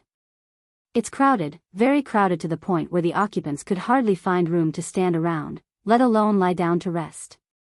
Sir, Elder Yuan suddenly raises a hand after finding how eerily quiet and displaced the Holy Land appeared from the outside. What's wrong with you? He Lu turned back again, his face exasperated with frustration due to the repeated delay and insubordination. Don't you find it strange that the Holy Land is so empty? Elder Yuan says with a frown, in fact, I've noticed it along our way already. Of the many forces that has been squashed by us, many have either abandoned their homes before our arrival or are lacking in defenders.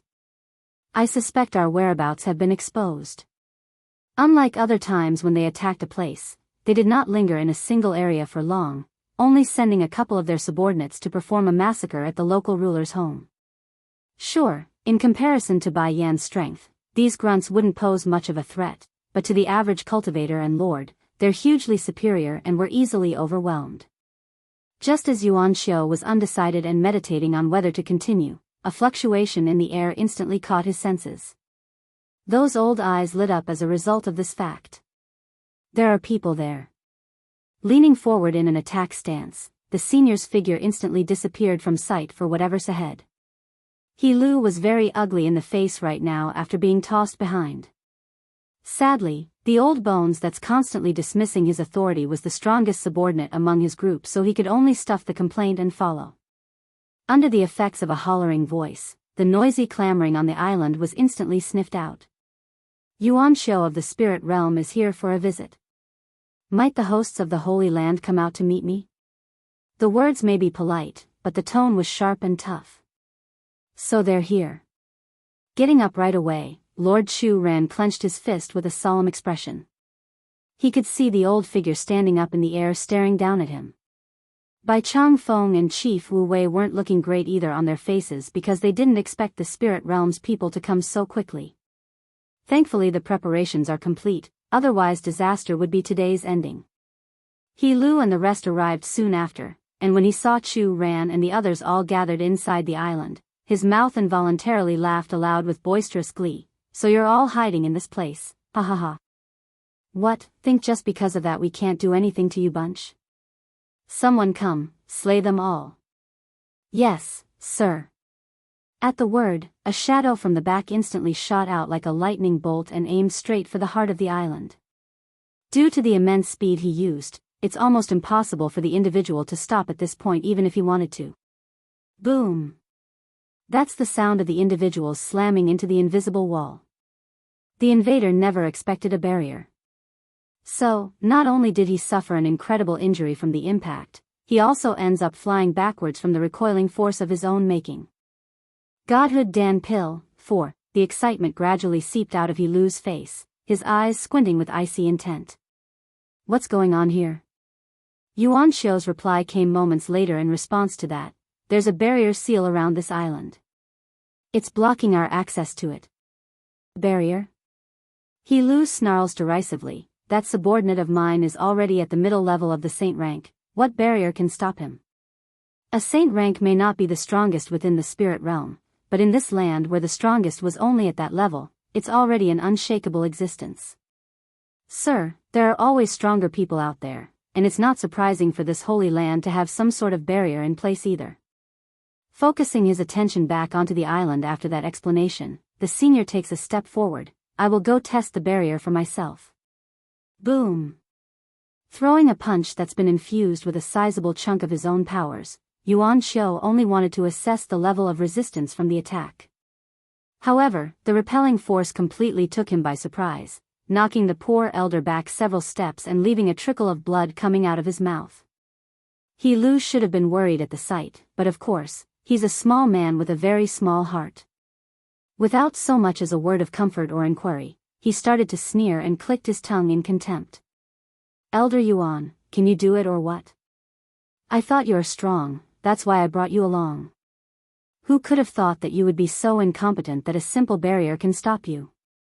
The old senior was injured to begin with from that recoil, therefore the words were extremely effective in causing further damage. If Yuan Xiu hadn't experienced so much in life, he would have already started to puke blood from those damnable words.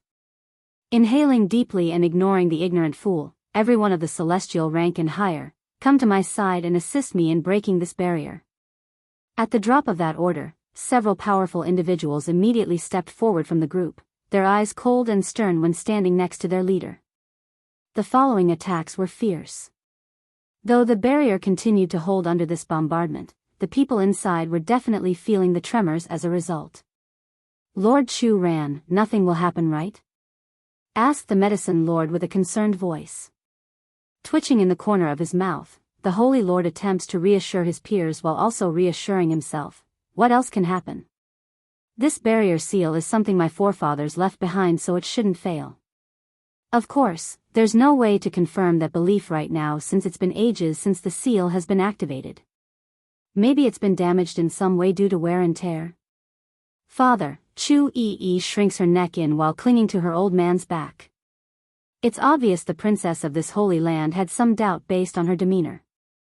Are you sure this barrier is reliable? Why do I feel like your words are not believable? Coughing awkwardly at being pointed out, although this barrier won't last forever, it should be adequate until reinforcement arrives. Don't worry, it will hold. Unfortunately, the next quake from the impacting blows came as soon as those words left this mouth, further destroying the credibility of that statement. Who's he kidding? It's a direct slap across the face. Embarrassed and spluttering now, it's going to be all right, nothing's going to happen, boom. This time even waves had started to rack up along the water's surface, causing many standing to falter and stumble. No matter how much Lord Chu Ran attempts to soothe himself, it's too much. Turning to look at those celestial rank masters, he's pale and anxious in the face. Dramatic breakthrough. 1. Chu Yi just couldn't help but twitch in the corner of her mouth over her old man's expression. It's not reliable, and the consequences of such a blunder would mean a long river of blood today on this island. Lord Chu Ran, do you feel it? It's then Bai Chang Feng of the medicine sect spoke from the rear, the grandpa's face showing heaviness on the surface. This question startled the Holy Lord, but his furrowed brow quickly turned to amazement after he sensed it as well. Why is the spirit particles in the air so much stronger than before? Under normal circumstances, Lord Chu Ran would have long noticed this drastic change in the air if his attention wasn't so focused on the attackers outside the barrier. This wasn't normal, heck, it's at the level of shocking even, that's how dense the air felt around them. Fast. Quickly cultivate. After his initial shock, he immediately commanded. This must be Bai Yan's doing inside the miracle. We must take advantage of this and train while it lasts. Not saying another word, the Holy Lord immediately got to the floor and went into a meditative pose, allowing his skin and pores to take in all of the energy floating around the air. Others also followed suit after seeing this. Naturally, the improvements in this amazing opportunity would depend entirely on their own efforts, but it's going to be high when the air was so thick with energy. Meanwhile, back outside the barrier, Yuan Xiao and his fellow attackers were flabbergasted by the actions of those inside. It didn't make sense why someone would start training in a time like this when their lives are about to be sniffled out. These people, did they go mad because of fear? Haha. He Lu almost fell into tears from his own laughter. It's mocking and disgusting. Do they really think a few minutes or hours of training is going to make up the difference? We have several celestial rank cultivators here. They must be truly desperate that any idea is a good one now. Swoosh, but the ignorant and foolish are always going to be taught why they are wrong. Right as he's thrown the mockery out there, a gusting storm promptly gathered above their heads, shocking and causing He Lu to pop his eyes out in disbelief. Isn't this a bit ridiculous and easy? How can they make a breakthrough on the last minute? Then before their eyes could register this reality, a series of beaming pillars of lights rose from several individuals from within the barrier, showering the world in a rainbow assortment of colors. What's going on here? Grim in his face, Yuan Xiao asked his men with a tense pace in his breath. If it was only a single person, then it can still be a coincidence, but there's so many at once. It can't be, this holy land still has a trump card up its sleeve? Back over in the heart of this lake island, those who are trying to make a breakthrough, this includes many of the disciples and elders, had automatically blocked off the noises from the outside world. They're urgently trying to advance and didn't want anything getting in the way of their focus. Of the many who are doing so, the first to come out of the trance-like state was Bai Chang Feng of the medicine sect. The old grandpa appeared mighty sharp in that moment when he opened his old eyes. Dramatic breakthrough, too. The old leader of the medicine sect was already on the brink of hitting the limit on what a monarch-rank cultivator could reach thanks to the essence he got from Bai Yan. But now, through the help of this dense level of spirit particles, he's able to exceed his limit and directly hit the saint rank in one go. Lord Chu Ran and Chief Wu Wei were both getting anxious, of course, after witnessing the old bastard's achievement in one-upping themselves. They've been competing all their life, there's no way the other two are going to let one get ahead of the other. He Lu literally wanted to slap himself at this point after witnessing that scene. Elder Yuan, what is wrong with these people? Why are they making a breakthrough now and not another day? This is unrealistic. Incredulous very apparent in his voice. Damn it. What is going on here? This can't be right. As if reading the arrogant man's thought, Lord Chu Ran and Chief Wu Wei also made a breakthrough just then, causing a flurry of storms to form above their heads. It's huge, easily enough to call this phenomenon a typhoon because trees on the ground were quickly being ripped upwards and bouldering rocks flew away like little pebbles. Sir, if my guess is not wrong, someone must have opened up the miracle already. After some speculation, Yuan Shou echoed out some of what the other celestial realm masters were thinking. Those people must be tapping into that power and using it to their advantage. Showing horror in his eyes, He Lu flew into a rage. Who dares? How dare they touch the power in there without permission? Though the Spirit Lord didn't openly relay the truth to the public regarding their main objective, but since this force was in charge of the invasion, it's normal for Yuan Shou and the eldest son to know of the goal. What they didn't expect though was someone making a move for the treasure ahead of themselves today. Waste, this is a true waste of such treasure. If their breakthroughs are the result of the miracles, then it can only mean the power will diminish for every person that uses it. Damn these insects, how dare they use what rightfully belongs to us? Yuan Shou exclaims, aching in the heart over the sight as well. In other words, only by using it on themselves from the spirit realm would said resource not be tarnished and wasted. What's the use of you saying so much now? He Lu sounded distressed and grits his teeth. Hurry and go break the seal before it's too late. Kill them all before they stain what belongs to us. Since he's the eldest son of the Spirit Lord, a very likely candidate of becoming the next ruler of the spirit realm, He Lu firmly believes everything in the human world now belongs to him. So, how could he not get angry when others are defiling his property? Boom! Under the combined assault of these celestial rank cultivators, a crack has begun to form across the surface of the barrier. Naturally the sight elated the invaders once they realized the effectiveness of their attacks. If it is 100 years ago, maybe then we wouldn't be able to break this thing. Too bad for those inside, it's degraded after so long. Everyone. Muster every ounce of strength you have left, we're almost there. A couple of more hits should do it. Combing his snow-white beard with his finger, Yuan Shou sounded very pleased with the results and firmly threw another punch with the fist. More cracks appeared again like the senior claimed, indicating the barrier would soon give like shattered glass if nothing was done from the inside. Lord Chu ran. Furrowing, Bai Chang Feng of the medicine sect mutters in a low-pitched voice in order to not alarm the nearby disciples. I believe the barrier won't last very long at this rate, we must look for another way. Chu Ran shook his head, that smile bittersweet in understanding. I know what you mean, but this is already my last trump card. There's no other plan in place. Dramatic breakthrough. 3. Chief Wu Wei's expression didn't look so well after hearing that. Shooting a glare at the Holy Lord, if I had known you are this useless then I wouldn't have allowed the Lan family members to be placed here. They might as well have gone to the Abyss Forest instead, that would have been more secure. If they are killed because of our mistake then how am I supposed to explain it? Yenner's face. Yin Feng, Bai Yan's father, was also present to hear all this. Though the man didn't speak, his own frown was very deep on that handsome face. I still haven't found my wife yet so I can't die in a place like this. At the very least, not until Ninger comes back. Exactly then. A huge rumbling roar interrupts their bickering from the foot of the mountain. It's powerful and frightening, causing everyone to involuntarily shudder from their hearts out. Leading the charging horde were two individuals, a majestic white tiger with a king word on its forehead and a young mischievous girl that rode on its back.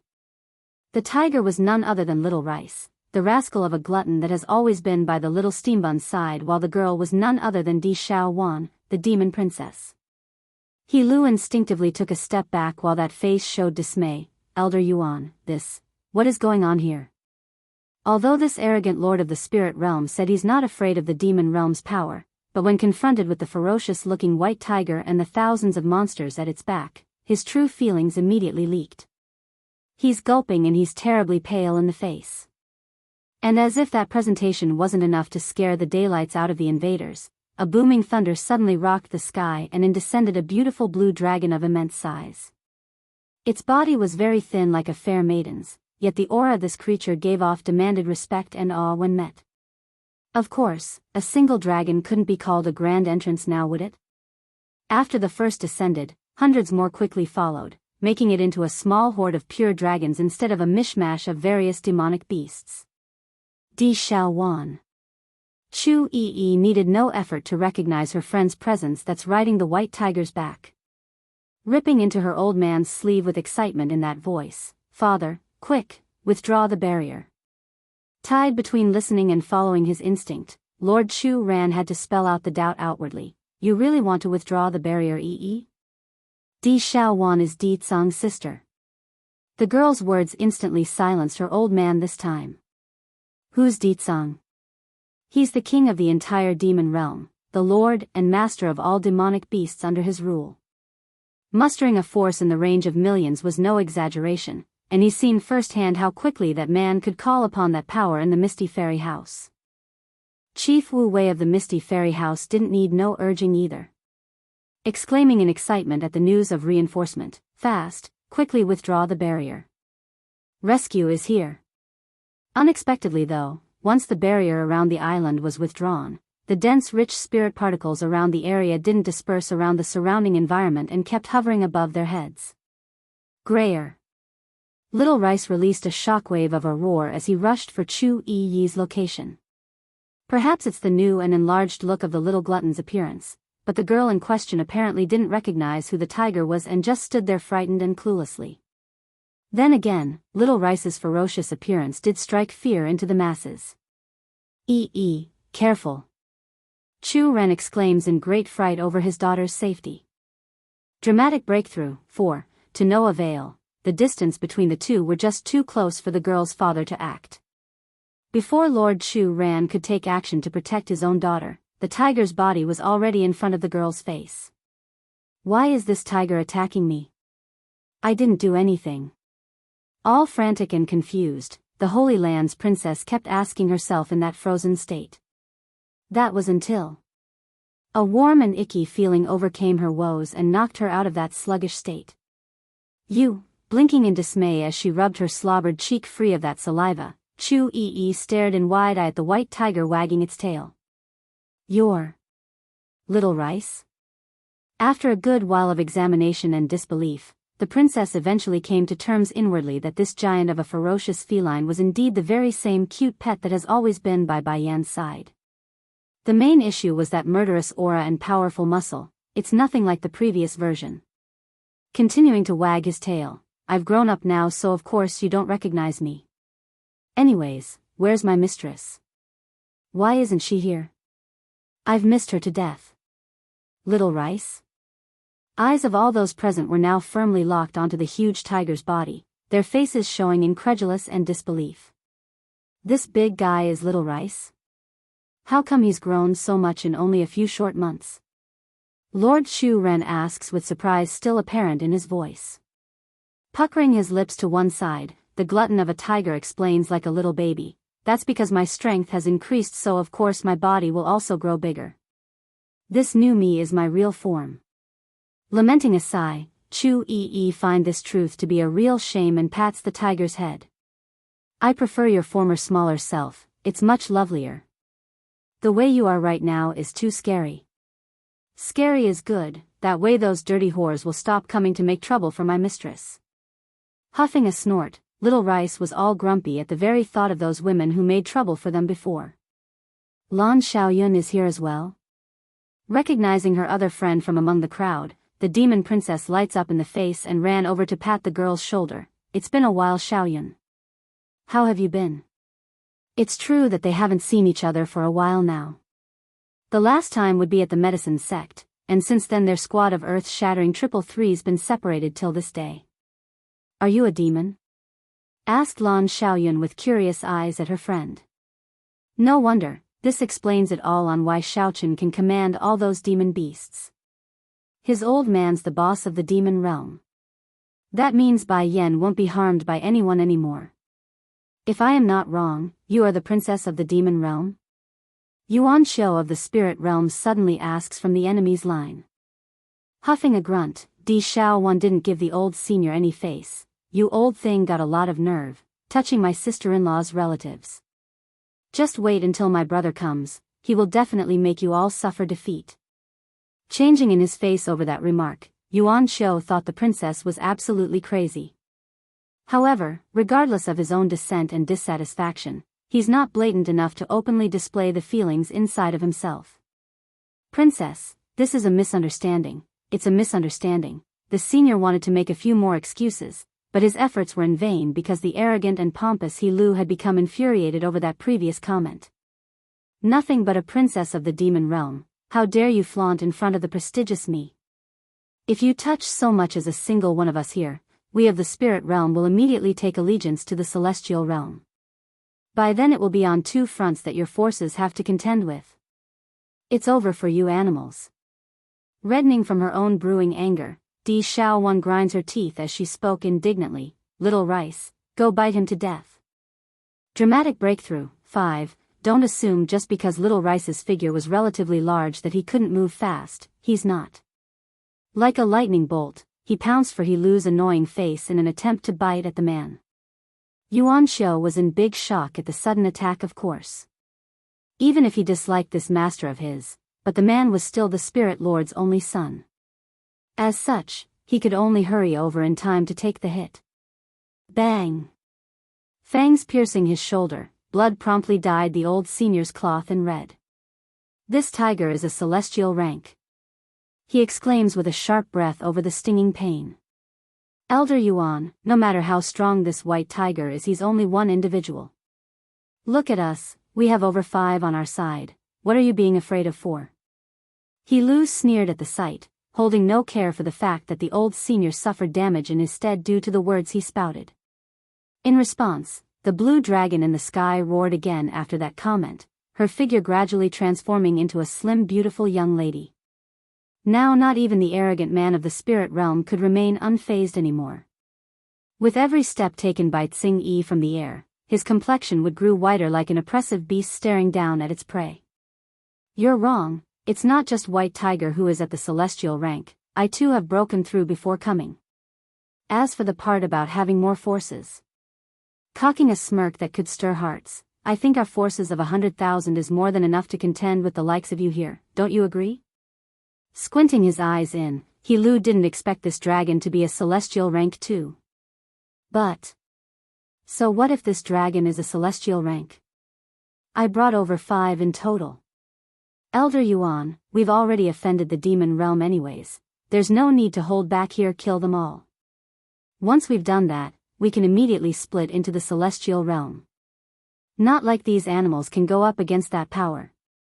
They're the celestial realm's underdog to begin with, plus they've fallen for over 1,000 years, there's no way they can be an opponent. Yuan Shou sighs heavily, it seems that is the only option left for us. Princess of the demon realm, don't blame us for being ruthless. It's your side who is being a nosy body. Grower. Little Rice grows menacingly, quit yapping so much nonsense. Even if you bunch don't move, I will still tear you all to pieces today. At that, his claws promptly swept at the old senior's face again. Yuan Shou didn't want to take another hit like earlier, of course, and resisted the attack with his sword this time around. Sadly, it not only didn't deflect the swipe, it ended up being slashed into 2 by the little glutton's claw. Understanding the situation wasn't faring well for their leader, the other celestial rank masters immediately took action and attacked from the side. Tsing Yi wasn't going to sit idly from one side after seeing this either. So, brandishing her own green blade, she joins in on the fray from her angle. However, unlike the others who had been at this stage for a long time, the lady was still new to this level of combat and could only do so much with her dance of emerald lethality. Little Rice, I can't hold these people for long.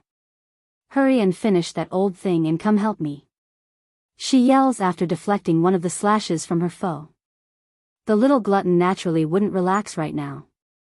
Pressing his claw harder against the remaining half of Yuan Shou's blade, they soon heard a sharp cracking sound and the last bit of that sword was shattered, leaving only the handle behind. Dramatic breakthrough. 6. Under a loud impacting blow, a huge pit was firmly pressed out of the ground from where Yuan Shou stood just seconds ago before he dodged backwards. Even so, the trickle of sweat coming out of the senior's forehead gave evidence of how unnerved he felt over that swipe. That would have crushed me if I didn't jump back in time. Not letting up, Little Rice rushes up again after the first failure. This time though, he's not going to let his slap miss. And sure enough, it hit and sent the old fella spinning with stars flashing across the eye. Quit playing with him, Little Rice. I need your help and these people just won't die no matter how many times I beat them down. Turning around, Qing Yi screams with urgency in her voice after smacking another one of her opponents away. This finally stopped the playful tiger from toying with his foe like a cat. Speaking in a contemptuous manner, so what if you had reached the celestial rank before me? Us demons are inherently more powerful than humans of the same level, that means I can whip your ass single-handedly by myself. Dashing over like a lightning bolt, his huge body once again slammed against Yuan Shou from the back and causes the senior to go tumbling forward until he smashed into the huge peach tree up ahead. Sir, run. Hurry and run away. Fear very apparent in his old eyes now, Yuan Shou screams for the arrogant man to flee. Naturally, of course, He Lu needed no urging on a matter like this. After all, it's his own life that's on the line. Unfortunately for him though, the man didn't make it very far before being surrounded by the demonic beasts that came with the horde. Bump. Bump. Bump. Bump. As if impressed by Little Rice's playful heart, the rest of the demons began tossing the guy around like a soccer ball. First was a cheetah back kicking the fella in the butt, then came a rhino that literally horn slapped the guy in the ribs so he would fall into the mud. It's humiliating and painful, nevertheless, non-lethal. For those from the spirit realm, these people wanted to rescue the young lord upon witnessing the humiliation. Sadly, with as much as tens of thousands of demons surrounding their path, it was futile. Before long, they too had become nothing but food or lumps of flesh when the fangs and claws shred into their existence. Lord Chu Ran reacted immediately there and covered his own daughter's eyes with one hand. This is not something for a little girl to see. Close your eyes and turn away. Chu Yi didn't agree with her old man's opinion though. Brushing the obstruction away, she gave the protective father a warning stare before running off to Di Xiaowan's side in the front. The two were looking at the gory mess with delighted fascination, a clear sign of intrigue. This nearly brought the Holy Lord to tears as his face turned grimfully dark. Why do I get the feeling my daughter is really into this kind of stuff? No. This won't do. A girl only needs to stay at home, she shouldn't be at the forefront in the center of battle. Umumph. Puking out a mouthful of blood after coming back to his senses, Yuan Shou felt desperate and deeply in pain over He Lu's pitiful state of becoming a soccer ball. You can't hurt him, he's the future lord of our spirit realm. Exasperated in his voice, the senior cries out with an increasingly flushed face, let him go this instant.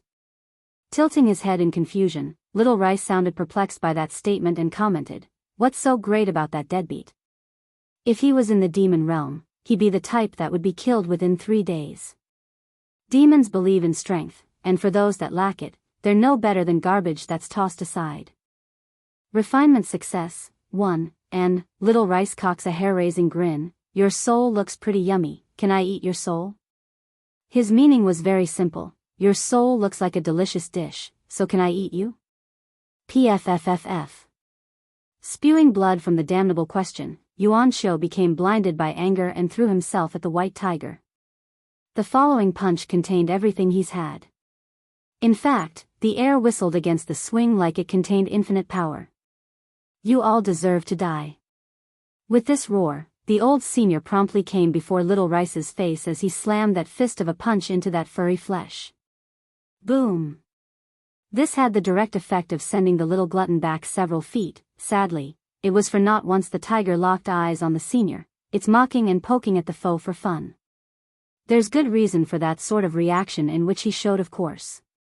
Little Rice could tell that the punch contained everything the old grandpa had, and based on the following exhausted and near-collapsing look from Yuan Shou, it's clear who's won now.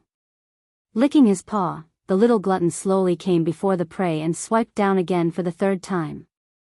Unlike before though, it made a direct slash across that chest and allowed his claws to cut out the heart from within.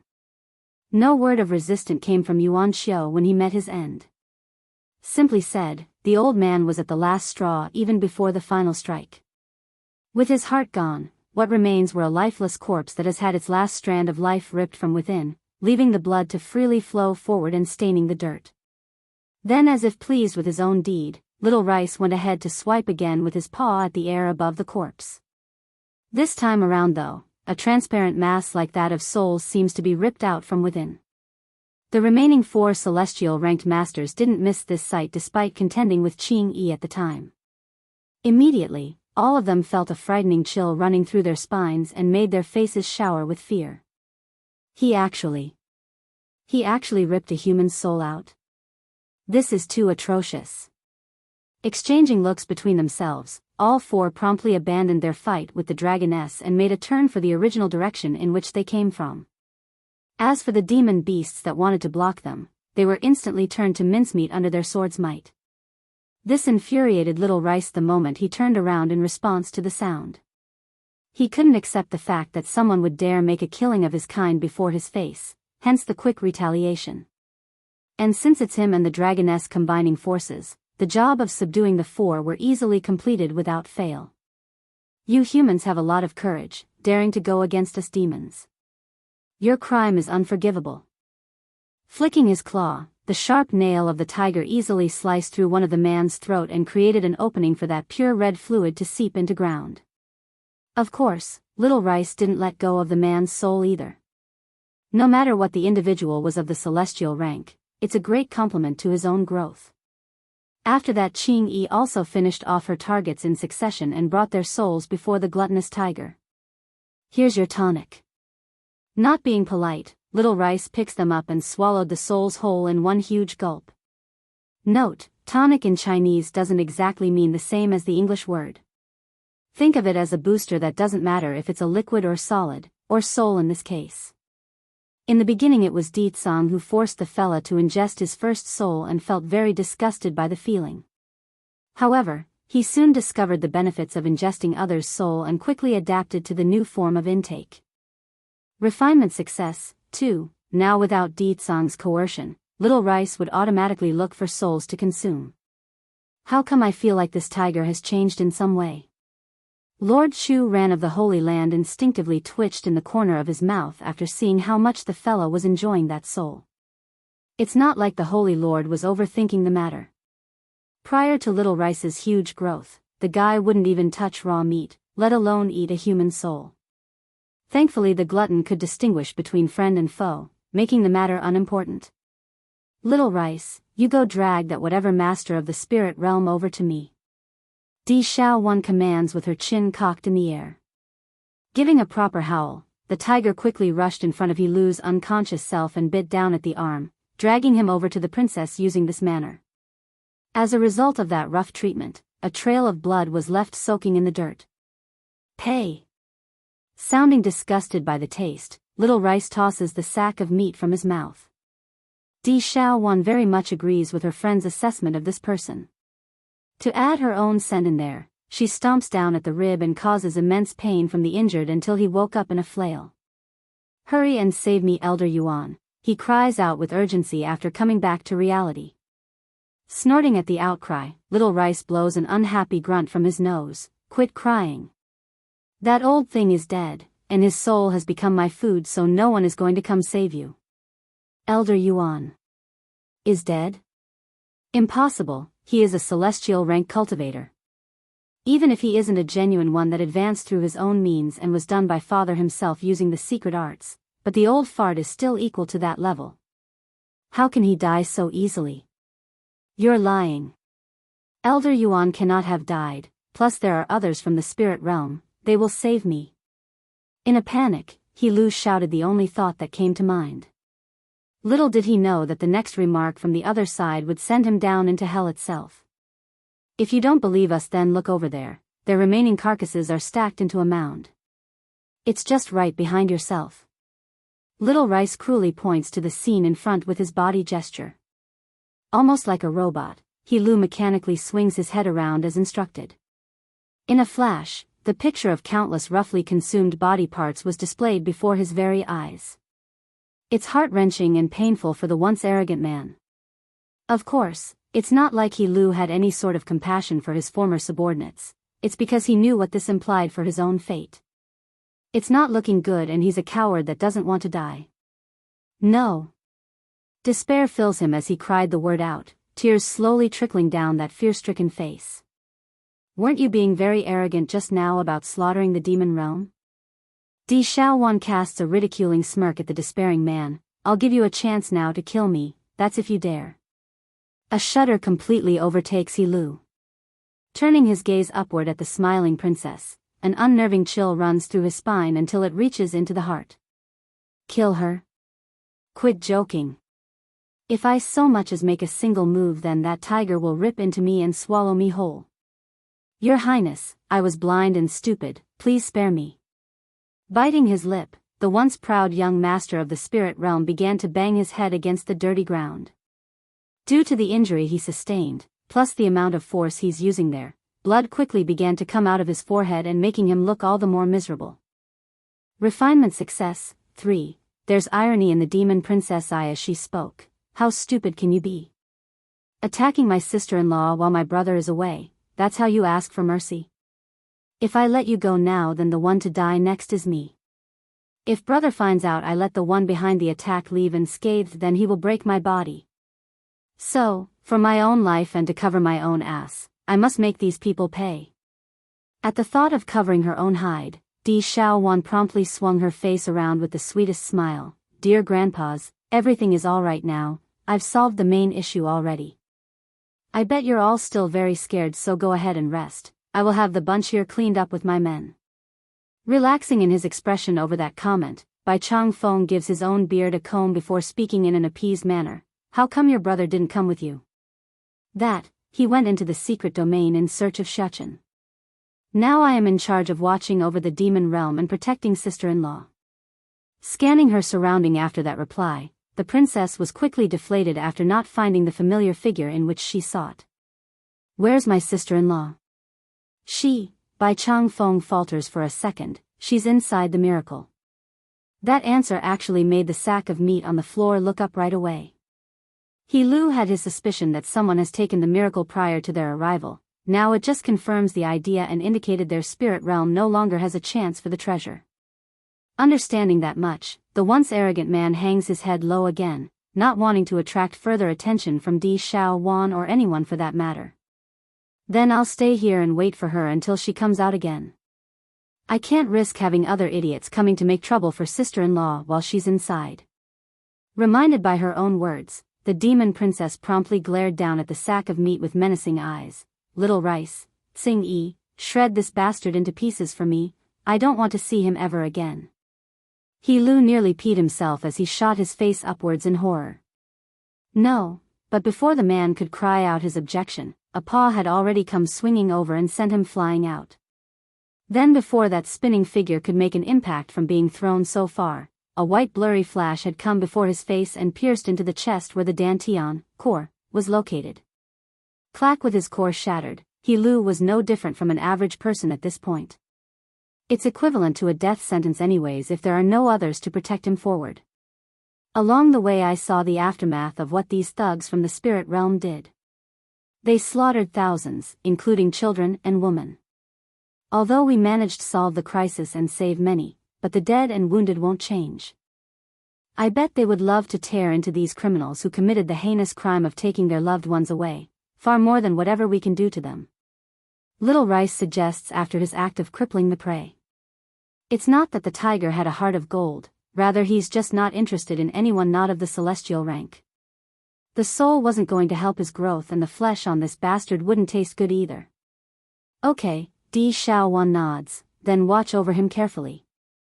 I don't want those from the spirit realm coming over to rescue him when we're not noticing. No problem, leave this matter to me. Patting his furry chest, Little Rice proudly proclaims his assurance and bit down at the man's leg. His treatment was rough and uncaring when dragging the bastard away. It has to be said though, this He Lu sure has a strong level of endurance in that body of his. Even after losing so much blood he's still alive. Tsing Yi, Dragoness, you go too. All smiles, the princess pricks her brow like she's thought of something sneaky. I alone am enough while waiting for sister-in-law. Truth was, the girl wants to be the first one to welcome Bai Yan when she comes out of the miracle. This way her image would rise another notch, and that meant more leverage when asking for help against that mean old brother of hers. Refinement success, 4. Tsing Yi wasn't like the gullible little rice. She could easily see through the princess's intent. Smiling there, all right. With the two leading general of their horde gone, the remainders had also stopped in their tearing of the dead bodies and came before Di Shaowan for further instruction. As for you all, stroking her chin in a contemplative manner, go patrol the area around the Holy Land. We've captured the young master of the spirit realm so that side wouldn't do nothing. If any of you find sighting of the enemy, come inform me immediately. Yes. The horde answers in unison, causing an instantaneous shockwave to rock this land. Fortunately the crowds of demonic beasts were willing to leave right after giving their reply, otherwise the residences here would be quite afraid for their own lives. Furthermore, it appears this other side of the demon princess has won over many of the male disciples present. Their eyes showed admiration and a sense of love towards the girl.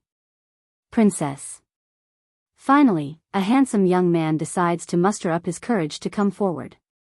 Shy in his voice, thank you today for the help, may I invite you for a meal tonight? Sparkling in her eyes now, Di Shaowan didn't think anything wrong of this idea and responded in kind, what would you like to eat? The young lad gives a shy nod to act all gentlemanlike. There is a restaurant outside the Holy Land in the city below, we can try their medicinal stewed chicken. I heard it's very delicious and is often crowded with patrons. I know the owner so I can help us skip the line and directly take you inside. Now the princess's eyes were shining like the sun. She has always been a victim of delicious food so it's her one irresistible weakness. So when are we leaving? She had on a look of urgency and anticipation, which brought hope to the lad's face. Others who had similar ideas were quite envious of their peer right now. If they had known it would be this easy to invite the girl out for a date then they too would have stepped forward. In the end it's cowardice that caused them to miss this opportunity. Feng Xiaoling, what are you trying to do? Chu Yi saw how easily the sweet Dumbaklutz was being kidnapped away and decides to step in. I warn you, don't hit on her or I'll let my father know and kick you out of the Holy Land right now. That warning worked as expected and stopped the one known as Feng Xiaoling in his tracks. The poor lad was trembling and didn't dare to speak another word. And you, Di Shaowan. Chu Yi had wanted to start reprimanding her friend when Lord Chu Ran suddenly tugged at his own daughter's sleeve.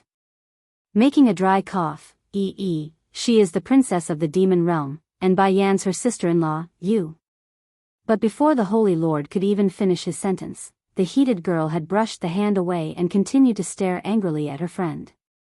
It's the look of someone being harsh and disappointed. Just because he asked you doesn't mean you should say yes. Do you know what he intends to do? When strange men come near you the first thing you should do is to distance yourself lest they kidnap you with some food. Giving a harumph, the one known as the little witch just turned into the protective mother hen of their group. That comment completely scared the daylights out of Lord Chu Ran. If he didn't know the identity of this sweet Dumbaklutz then it would still be fine, but he did and that meant precaution was of the utmost importance here. Shame though, if only the man knew of the past, then he would have passed out right then and there. The reasoning? Back when the two girls met, they had fought against each other.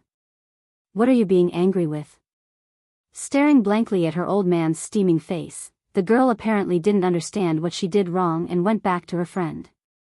I'll go with you instead, what do you want to eat? Don't forget, we're the earth-shattering 333. If you're going anywhere then it's with us. Earth-shattering 333? Chu Ran shot a disbelieving stare at his own daughter's back. Why does this title sound so appalling? Refinement success, 5, okay. All gleeful in her eyes, Di Shaowan happily answers, I want to eat that herb chicken pot he mentioned. When presented delicious food, the princess would be willing to endure anything coming out of her snappy-mouthed friend.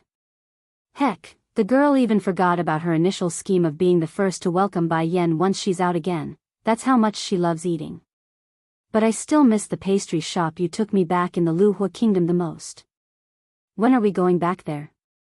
Biting her finger, Di Xiaowan just couldn't find anything remotely as good as that establishment. There will be opportunities in the future. Grabbing her demon friend, Chu Yi then dragged out Lan Xiaoyun before flying themselves out of the Holy Land for the nearest city. Chu Ren watched this entirely from the back and had on a dull face. Why do I have a sensation that something bad is going to happen? Bai Chang Feng of the medicine sect also had the same idea, just that the old bearded grandpa didn't want to say it aloud.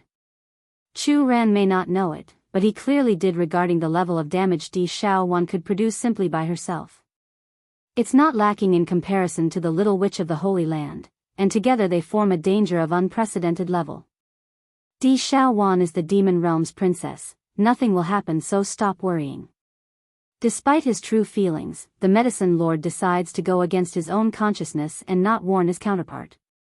Instead, he starts throwing comforting words like it's no problem, knowing full well the sort of mess awaiting the poor guy. Relieved after hearing the lie, that's good then. Every time EE leaves my line of sight she will always become a nuisance to every place she visits. Now I don't even dare to let her get that far away from me. At least there's the demon realm's princess with her, they shouldn't make any trouble during their venture. Now that things have been resolved, everyone should disperse as well. But remember what the demon princess said, there may be people from the spirit realm coming to investigate since their young lord is captured. Best stay here in the Holy Land for the next while. I will have my people prepare the rooms. Showing a frank smile, Chu Ran offers the idea to the others after returning to his old self. The crowd naturally knew what the Holy Lord was worried about, so, the offer was quickly accepted by everyone. Chief Lan, Bai Chang Feng of the medicine sect turns his attention to the other grandpa. Now that we don't need to hide on this holy island anymore, do you want me to send for the remainder of the Lan house from the abyss? That would be wonderful, the stubborn old grandfather happily obliges. Thank you, Lord Bai. Don't thank me, this is what I should do for the favors your family gave Yenner. Bellowing out a laugh, the medicine lord tries to smother his own sense of worry with a happy facade. I just don't know when Yenner will come back out. Suddenly, all eyes are focused back on the bronze gate nearby. There's a hint of expectation in those irises. Likely regarding the level of growth that would come of her return. At the same time within the pocket dimension, thundering lightning poured down like raindrops, covering and pounding away at Bai Yan's frail-looking body. It's incredibly frightening due to how massive the shockwave was from each blast. However, the height of this trial hasn't even begun to reach its peak. This was just the beginning. Boom!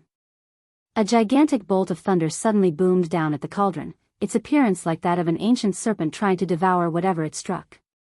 Good thing my cauldron is made out of a special material, otherwise that blast just now would have shattered it to pieces. One pill, one celestial, one, boom. It's unsure how long it's been since the last lightning strike hit her, but Bai Yan never once moved her eyes away from the shaky cauldron.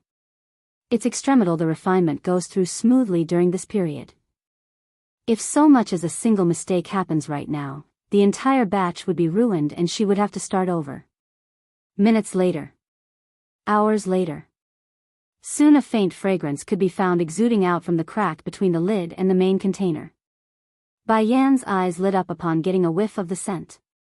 Hurrying to remove the lid, she looks inside and found several crystal clear beads sitting there ready for her to pick up. This may be my first attempt at this formula, but 5 in one attempt. That's not bad at all. Cleaning up the mess around herself, she gave one final meaningful glance in the direction of that black pool before heading towards the exit. On the Holy Island, a white light flashed into existence and out came Bai Yan's figure from within the bronze gate. And as if signaled by this, the door also disappeared following her departure and reformed into the 3 keys that landed into the woman's hand. Bai Yan wasn't going to dump the 3 artifacts away, of course. She still had other things inside that she wishes to investigate, especially that black pool on a later date. Yenner. Suddenly, a happy and surprised call came from the front. Looking up, Bai Yan immediately saw it was her own grandfather Bai Chang Feng of the medicine sect. The senior showed a smile as he slowly walked over from the distance. Grandfather. Delighted as well over the familiar sight, Bai Yan hurries forward in order to meet the senior halfway. You still haven't left the Holy Land? Giving a long sigh, after you went into the miracle, I and that Wu Wei did leave for our respective home, but something happened in these lands while you were away. Seeing the expression there, Bai Yan's voice turned solemn. What happened? Bitterly smiling, the grandpa went ahead to explain the whole story. Not long ago, that slave you sent back to the spirit realm came to us with news. She said their forces are invading and intends to slaughter everyone on this piece of land. Narrowing her eyes in over that bit, a frosty coldness flickered within Bai Yan's face. This spirit realm. They are indeed making a move. And then? She asks again with a dangerous glow. Then, Chu Ran had everyone come to the Holy Island, including the Lan family. We used the barrier around this place to protect everyone from those celestial rank cultivators, just that. Chu Ran is simply unreliable. The barrier around the island couldn't completely fend off the attacks and nearly collapsed. Thankfully Di Xiao Wan brought over a horde of demons with her in the nick of time. We were saved thanks to the help. Di Xiao Wan? Blinking her eyes in startlement, but then where's Di Tsang? She said her brother is currently inside the secret domain looking for Xiachen and is not in the demon realm. Because of that, he didn't get the news of the invasion. A long silence hung over the mother's heart upon hearing her son's name. Di Tsang went looking for Xiachen? It can't be. Something happened to my boy? While her heart trembled and those hands clenched with unease, a promise suddenly surfaced in her mind. It's the promise she shared with her husband, and that was trust. If Di Tsang said their son would be fine, then it's a wife's duty to trust her husband. At the very least, until he proves otherwise. So, Bai Yan won't rush off in search of her son like she would in the past. Getting a little better in her complexion over the trust she held for the two males in her life, Bai Yan controls her mood so it doesn't affect those here. Then where is Di Xiao Wan and the others? How come I don't see them here? One pill, one celestial, two. Bai Chang Feng could already imagine the damage those two girls were making, so he didn't dare to dabble on the topic any further. I estimate, they went out to play.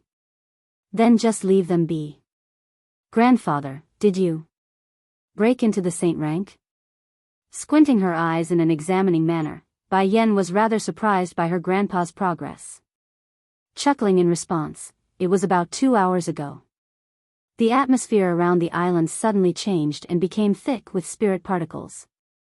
By taking advantage of that opportunity, I, Chu Ran and that Wu Wei, oh yes, there's your grandmother Jun Tian Yu as well, we've all broken through into the saint rank. This time Bai Yan literally gawked her eyes out. About 2 hours ago? Wait, isn't that around the same time I completed the refinement process for the pills in my hand? It can't be. The alchemic trial is the cause for the island's change?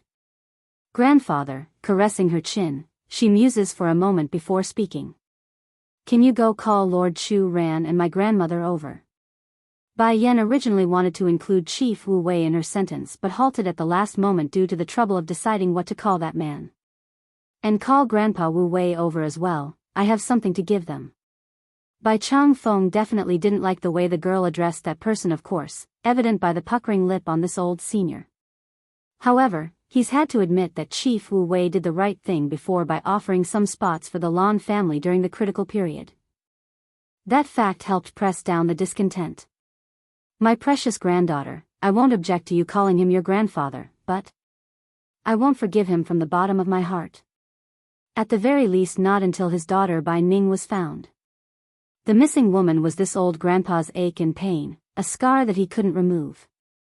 I know, nothing is going to change the fact that he split my parents apart, nor can he dismiss his part in my mother's disappearance. However, I can't deny him being unaware of the truth. At the very least he never deliberately hurt my mother, so I will bear with the past until mother is found. Father and grandmother would surely prefer it this way. That's right, Bai Yan's mainly going at this subject out of her emotional ties to Jun Tianyu, grandmother, and Yun Feng, father, while Chief Wu Wei acted as the benefactor, that's all. Sure enough, Bai Changfeng's mood got better after hearing that statement. Raising a smile, that's right, I am the most important grandfather in your heart, and that old thing can only stand behind me as a second. Huffing and puffing, there's a twisted sense of glee in the old grandpa's heart regarding his own opinion. Looking at this old guy's jealous appearance, Bai Yan just couldn't resist a laugh like she's watching a man-child.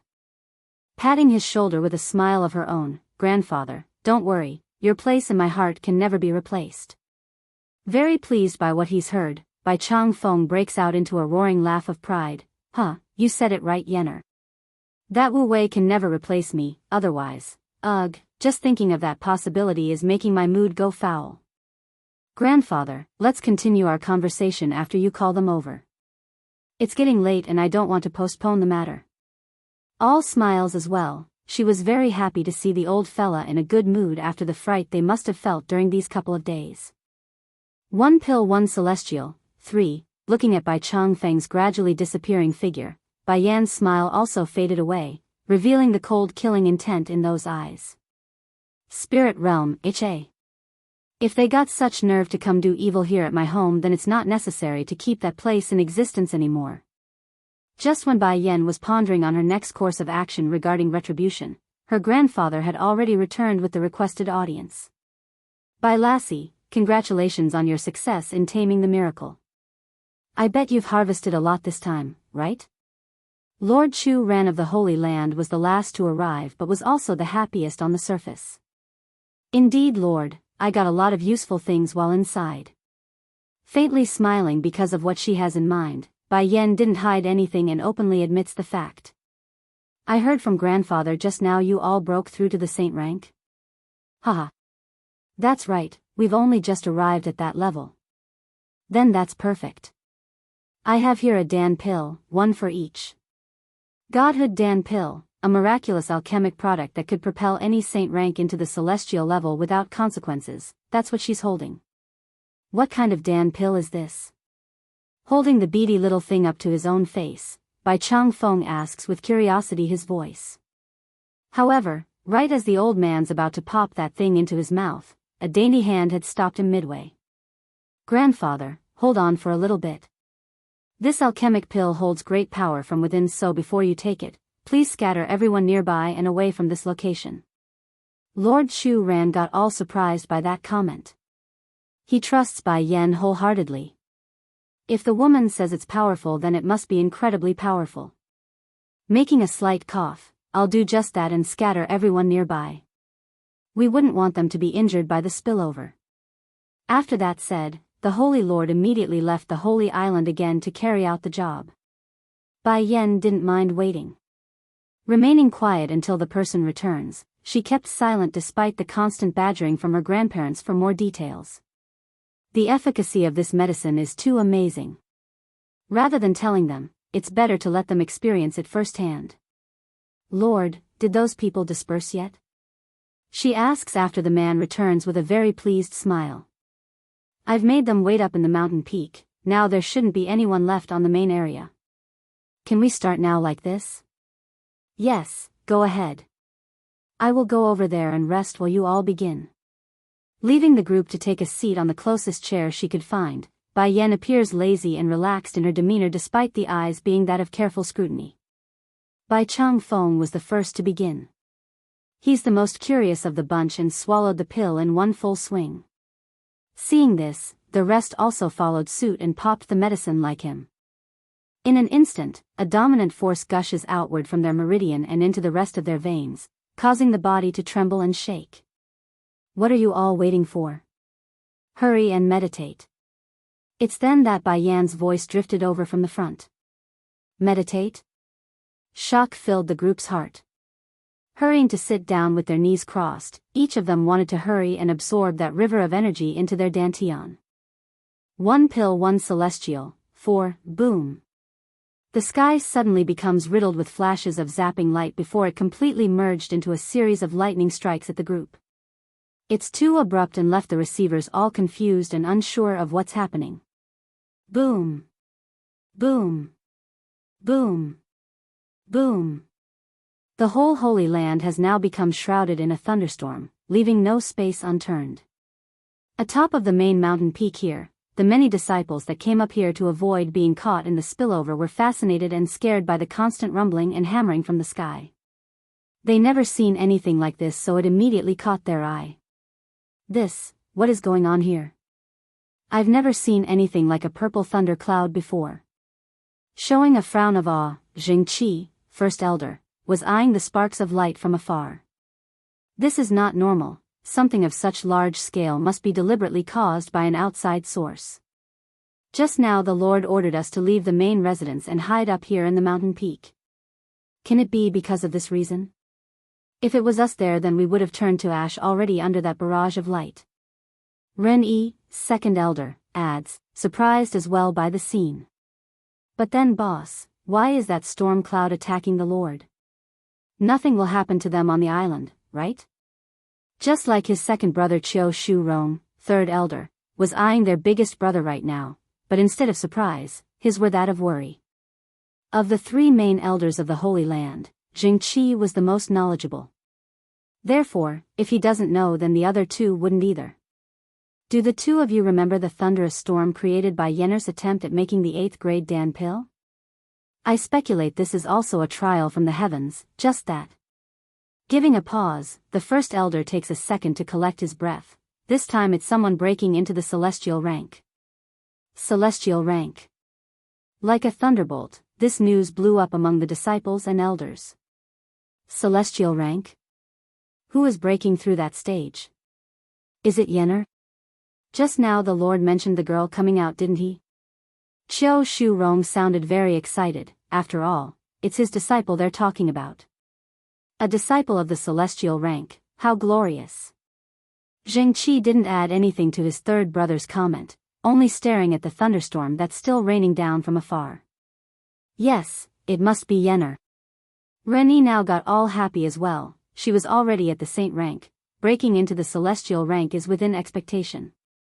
No matter what their speculations were, none could have guessed it was Chu Rant's group, which was with good reason too.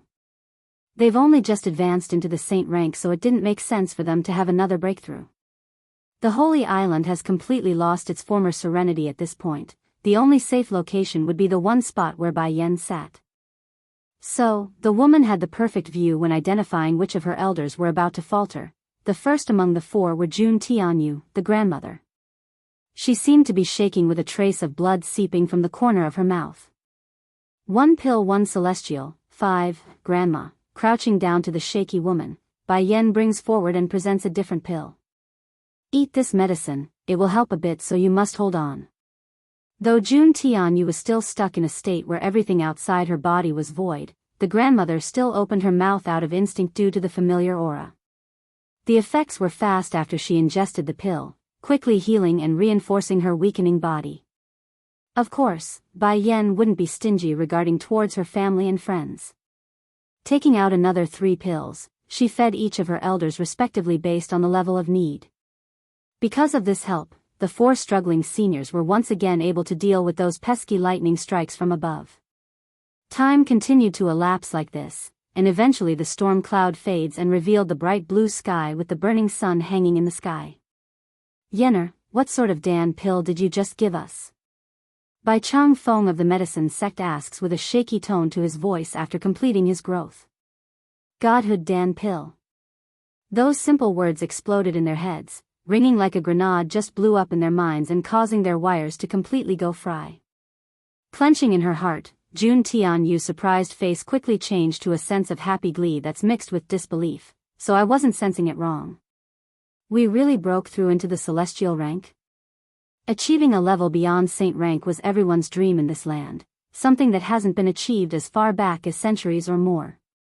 Bai Yen understood why her grandmother was feeling so awed by the feat, speaking with a comforting tone. It's not necessarily essential to head to the celestial rank in order to break into that level, we can do it here in this land as well, grandmother. Besides, aside from the spirit particles being thicker over on that side, there's nothing else special about it. I will one day shape another celestial realm on that side, by then they will bow down to us. The woman's voice was overpowering, shaking all their hearts with her words. That's right, sooner or later those people who harmed me or tries to harm me will all get on their feet and plead for their life. This would be the first time Bai Cheng Feng and the rest witnessed this side of their girl's personality. It's shocking and somehow daunting in a way because it's not the expected image of a good young granddaughter that they've become accustomed to. Then again, they had good reason to feel this way. The celestial realm was the strongest among the many realms that was known so far. To claim she's going to forge a new one atop of the old one was, well, borderline heresy. Bai Lassie, Chu Ran bellows out a laugh and pats her on the shoulder. I watched you grow over these past 6 years. From your weakest to the current you, I believe you can do it. You will forge a new celestial realm atop of the ruins of the old. Bai Yen openly smiled at the firm support as she continued, Thank you Lord, I knew you would support me. Turning to her family now, Grandfather, if my guesses are correct, the reason you were all able to progress into the saint rank earlier was because of the effects of my attempt at refining the Godhood Dan pills inside the miracle. The spillover from the success likely affected the air and that's what caused the sudden increase in spirit particles. So. A flash of light flickered in her eyes, glimmering with a wonderful idea. I want to suggest calling everyone over to the island, whether it be the elite disciples or my flower brothel, we can have them all train while I practice my alchemy on the side. The thunder trial of an alchemy attempt was different from that of someone making a breakthrough. Unlike the latter, the former only focuses in on the specific individual and wouldn't harm those around them, making the idea feasible and very useful. One pill, one celestial, 6. Oh right, there's also the lawn house. Bai Yan's expression slowly got harder as she narrows her eyes in a bit. The number of enemies I have are bound to grow in the future. I must secure their safety and allow them to preserve their own well-being as well. The lawn house was her family, while the demon beast sect and flower brother acted as her subordinate power, therefore she has a duty to see to it they're well after she leaves this place to attack her enemies. Yenner, do you want me to go handle this? Chief Wu Wei asks, his voice and face all cautious. Despite the silent answer, Bai Yen did give a nod after staring at this unfavored grandfather of hers, which in kind eased the sudden rise of tension in the air. Lord, Bai Yen seems to have thought of something else and turned to Chu Ran of the Holy Land. First clean up this island for now. In addition, have Yi and Xiao Wan come see me after they return from their outing. Okay. All smiles, the Holy Lord didn't resist at being ordered. If those two girls had known you were coming out so quickly then I bet they wouldn't have ran out to play to begin with. She didn't add anything to that remark, after all it's true. However, right as Bai Yan's about to turn and leave, a huge aura suddenly swamped over to them with a shadow hovering above their heads. Immediately, she looked towards the source and was astounded to be confronted by a giant white tiger that's about to directly crash into her stomach. She wanted to dodge, she really did. Sadly, not even with her current strength did Bai Yen manage such a feat with this giant ball of fur.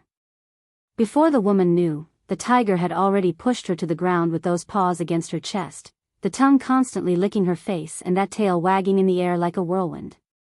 Little Rice? She asks with a tone of surprise, you've reached the celestial rank?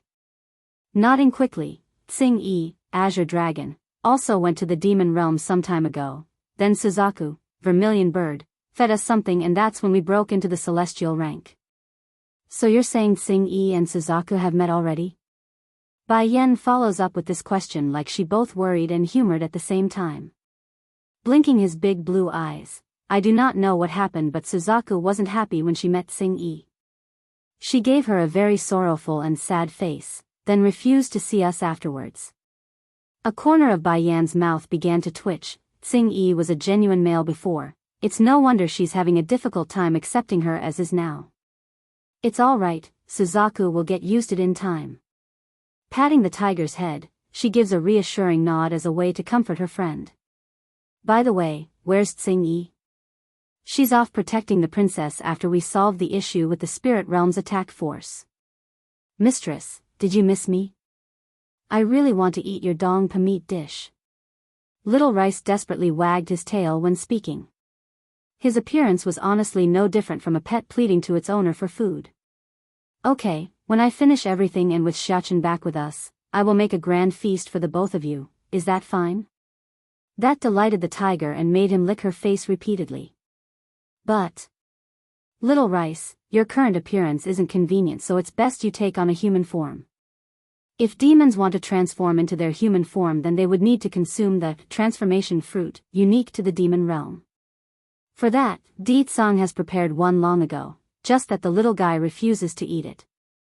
Wrinkling his nose at the idea, Little Rice's expression instantly crumbled. I don't want to take on a human form, I like my current image. It's mighty and aggressive. The sensation of the godhood Dan pill, one, that aside, the main reasoning was still about how handsome he's going to become. What if that girl from the tiger clan keeps clinging on to him and not let go? That would real trouble. If you don't take a human form, then it's going to become extremely inconvenient to bring you around later. After all, you're not the little tiny you from before anymore. Pretending to be a cat is out of the option. I may prefer the current me, but... Desperately wagging his tail, Little Rice took a second of hiatus to think of something. I can still transform into the image of a little white cat. It's different, but a new ability I gained after gaining this power. Bai Yan actually had black lines running through her face then. It looks like this little fella is going to refuse to take a human form regardless of what I say. Whatever, if he's so reluctant, then we can wait until the future. It's not like it's a must at the moment. Grandfather, I will have to trouble you for the things to come. Stretching her hand out in a lazy manner, she beckons the tiger to her side. Come, Little Rice, let me lie on you for a bit. The big guy didn't reject the summon. In fact, he was very happy to toddle up to her legs and sprawl down to act as a pillow. And sure enough, Bai Yan could feel herself melting into that soft furry body once she leaned down. Matching this with the warm sun in the sky, it's comfortable and beautiful like a picture out of a portrait. Bai Chang Feng and the others left quickly at this. It's not like they didn't have anything to do at the moment, there's still the work entrusted to them to carry out.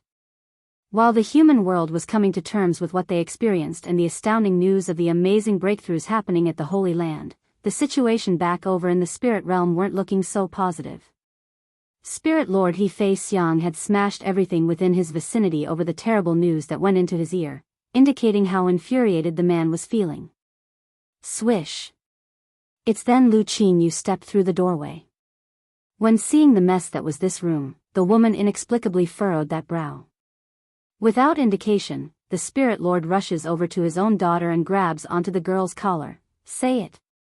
Is it you who leaked the word out? Is it you who informed the demon realm and caused my son's tragic death in the human world? Under the oppressive aura of that rage, a throbbing bitterness layered thumped out from that pale face. Even if you don't want to recognize me as a daughter, I'm still a member of the spirit realm. What's in it for me if the spirit realm falls? He Fei Xiang still carried suspicion in his old eyes despite that strong defense, but those hands nevertheless relented and loosened the grip. It really wasn't you? I said it already, it's not me. Furthermore, what benefit do I gain by revealing the secrets to the enemy? Humph. The Spirit Lord huffs a grunt. My children are all dead now, leaving only a cheap bastard whore like you around. If I pass on as well, wouldn't that make you the heir to the entire spirit realm? Even if she never held any emotional attachment to this supposed father of hers, being called a cheap bastard whore still hurts like a piece of thorn. Clenching those fists, Lu Qinyu needed a good second to calm her breathing. Father, I can't do anything else if you want to say it like that, and so what if I don't like my brother? I'll only fight with him from within our ranks, never will I throw him to the wolves from the outside. Damaging myself in order to damage someone is not my style, nor am I that stupid to pull such a non-beneficial scheme. So what if I am the one who leaked the news? This bastard never once thought of me as his daughter, now he will suffer dearly for what he so. The sensation of the godhood Dan pill, too, then why did you take so many people out to cause trouble for the three main powers in the human world? I've explained that before already, Biting her lip like she's tied on speaking the truth, I was jealous of the demon queen, that's why I wanted to make some trouble for her. I didn't expect my actions would nearly bring disaster upon us. I know my wrong. Her words sounded sincere, like she's made some grave mistake and now repents for it. Seeing this picture, He Fei Xiang's last bit of doubt was quashed. Slamming his fist on the table before speaking, damn those demons, I will kill them all for my son's death. Flashing with an underlying light in her eyes, Lu Qingyu knew this was the time to speak up. What do you wish to do, father? If there's anything I can help with, please let me know. You daughter, I will do everything you ask of me. Due to the anger he felt for the ones responsible, the spirit lord had missed the cold sharpness in his daughter's aura, something which he never would have done in the past. Qingyu, softening in his eyes, the man's voice grew gentle like a proper father's. Now I only have you left as a daughter. I'm sure it's been tough on you over the years, so why don't you change your surname back to the family's? How about that? Showing an excited face, thank you, father. From the initial glance, her expression looked no different from someone that has waited a long time for this opportunity. However, if they just took a minute to look deeper, they would immediately notice that poisonous and vicious light hiding within those irises. It's chilling and murderous. Ever since this bastard killed her mother and ordered Lu Qinyu's expulsion from the family book, this woman has never once forgiven the man in front. He's dead in her heart already, so whatever he tries would mean nothing. Qing Lu, I know I was too harsh on you back then, so I hope you will forgive me. I didn't have a choice either. He Fei Xiang sighs like he's meant it, so, I will place you in charge of the city's army. That actually made the lady cock her head up with a look of surprise in those eyes. This man intends to hand me authoritative power? If it had been before, then perhaps Lu Qingyu might be moved by the offer, but now that's not going to happen. To say the heart has been tempered cold was an understatement. Yes, father.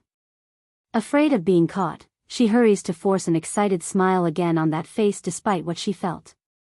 If there's nothing else, I wish to leave first. Go ahead then. He Fei Xiang waves his hand in a dismissive manner, tiredness apparent in that voice. Arching her fist, she promptly closes the door behind herself and left, leaving only the spirit lord alone in this trashed room. Milord, are you really going to hand over that much power to the miss? Asking this was a gray-robed old man that suddenly materialized from the shadows, his frown indicating he's not of the idea. Is there any other way? The cold snappiness in the spirit lord's voice explained the man shared the same opinion. My pair of children have both died at the hands of the demon realm, now I only have this one bastard daughter born of a whore. If I can still continue to have children, then of course I won't look to Qingyu to succeed me. But what else can I do? I've lost the ability to raise my bottom part already due to age, where else am I supposed to find another child? The old senior from the back didn't add anything to those words. He couldn't deny what his master was saying, even so, the aching suspicion of something being amiss kept bothering him. The sensation of the godhood Dan pill, 3, back outside. Lu Qinyu's expression had turned into a snarl by this point as she gave one last fleeting glance to the room behind herself. Miss, Senior June had been waiting outside during the entire exchange, so his expression promptly eased up at the sight of the lady. How did it go? That old thing has completely fallen for my words, so we should be good for the time being. However, whether or not the spirit realm can avoid the upcoming crisis is beyond my control. Lu Qingyu had a smug look when she said that because the image of her mother's tragic death still lingered in her mind. It's unwipeable and the fuel to her rage. Elder June, let's go, I don't believe there will be much days left for this place anymore. Taking in a deep breath, she slowly strolled for the main gate as the hatred continued to burn with each step. For the senior who has been faithful to this lady and her late mother, he just couldn't help but issue a long deep sigh. Unlike others, including his fellow peers that remained faithful to Lu Qingyu, only Jun Hao himself knew what really went down behind the shadows. For example, it was the lady who poisoned her own father with an untraceable potion that destroyed the spirit lord's ability to procreate with another female. Holy Island. Even though the terrain here couldn't be restored to the former glory of what would be considered an island out of a fairy tale, but through the efforts of everyone combined here, it's still better than the scorched earth appearance from before after the 4 elders made their breakthrough. For Hualuo of the flower brothel, none of this mattered of course after she and the important members of the demon beast sect were summoned over from the abyss forest. To this faithful follower of Baiyan's, being able to see her mistress again after so long was the main joy she could ask for. Taking a slight bow to show her respect, "Mistress, I am so happy to see you again." Bai Yan returns the greeting with a smiling nod. "I am happy to see you too, Hualuo." How are things going at the flower brothel? Is everything running smoothly? Rest assured, mistress, I've kept a close eye on things while you were away. Now we are no longer a small power and has grown into a second-rate organization, equal to the demon beast sect in footing. In the past, an intelligence organization like the flower brothel would only be able to keep a safe foothold on things due to Bai Yan's backing, but things have mostly changed by this point. Even without their founder around, Hualuo used her intellect and ability to grow the business, which paid off in the long run as shown. Of course, the benefit that came with being related to Bai Yan couldn't be denied, but the grunt work still fell on this faithful lady that was there from the beginning of this journey. Anyways, now that you're all here, I can begin practicing my alchemy. First giving her own girls from the flower brothel a look to see if there are still people missing, Bai Yan then shifted her gaze over to the demon beast sect that has sworn loyalty to her own son. When I begin, no one is allowed to leave the island, so don't miss this chance. Obviously none of them understood why the woman would say something so weird, but they obeyed anyways out of loyalty or fear of the consequences. Yes, milady. Their voices in sync and united. That done, Bai Yan immediately turns for the cottage and left a ringing bang in the air when the door closed behind herself. She's going to be busy for the next while because there are still 5 portions of ingredients left over, more than enough to create a battalion of celestial rank fighters. The sensation of the godhood Dan pill, with a poofing sound, a pang of green smoke seeps out of the cauldron as the ingredients inside began to melt into a green liquid form. Throughout this process, Bai Yan's gaze had never once left the container, it's firm and sharp. Back outside in front of the cottage constructed out of bamboo, the crowd were all sitting cross-legged and immersing themselves in this great opportunity to cultivate. It's borderline addictive even, this feeling, causing them to lose themselves from the exposure. To be clear, at the moment there's only the residual spiritual particles hovering in the air, but even then, it's many times more potent than what they are used to. Then from out of the blue a grumbling rumble rocked the sky, causing their eyes to look upwards at the thunder cloud hovering above their heads. Before they could react, a streak of lightning promptly zapped downwards and made a direct hit onto the room where Bai Yan stood. The force devastated the content inside. Even so, the woman paid no heed to the destruction of her property, only focusing on the cauldron and the ingredients inside. Hualuo was the first to notice the huge increase in the air, causing her eyes to widen in shock when staring at her mistress's figure. Like the first, the rest of the girls from the flower brothel and demon beast sect were all gasping by this point. It's overwhelming their logic and left their brains blank. Ahumph. Bai Chang Feng makes a slight cough, figuring he should intervene to avoid wasting time. You should all hurry and cultivate, such an opportunity doesn't come often and should be seized when presented. They needed no more urging after hearing the medicine lord's comment.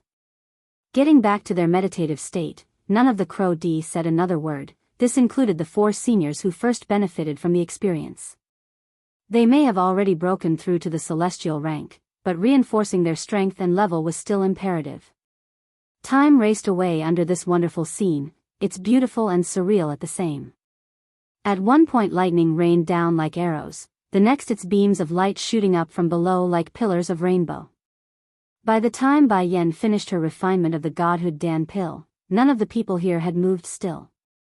This was fine for her, she's in no hurry to take a swing at the second attempt yet. After all, even the residual particles were enough to greatly boost these people's strength when given enough time. Waste was a sin, even she knew that much. 3 days later. Many breakthroughs happened during this period. For the demon beast sect, most of their disciples are now at the king rank while their sect leader reached the monarch rank. Of course, the dragon they brought along were also part of the group. Since the lizard was already strong to begin with, the big guy was able to reach the peak of the monarch rank and only needed one more step to hit the saint rank. Now that leaves the flower brothel. Though the girls themselves were inferior to the demon beast sect in terms of strength, but most of them still managed to reach the king rank in their cultivation. This feat was something these ladies who are skilled in intelligence gathering never could have imagined. However, what's most surprising was Hualuo herself. The lady actually surpassed the demon beast sect's leader and hit the peak level of the monarch rank. It looks like you've all made a lot of advances. Very good, let's continue. Shrugging her shoulder, Bai Yan went back to the ruins of her former cottage. Continue? No one said another word. They're very confused because it never even crossed their minds that there's going to be more to this. And sure enough, many mouths were gawking the second she brought out the ingredients. The sensation of the Godhood Dan pill, 5, at the foot of the Holy Land's mountain. The little chubby's fat rounded body has become soaked in his own sweat as he gasped for air from the long hike up the sloping path. Pa, we've been climbing for so long, when can we reach the Holy Land? I can't move my legs anymore. Pitch.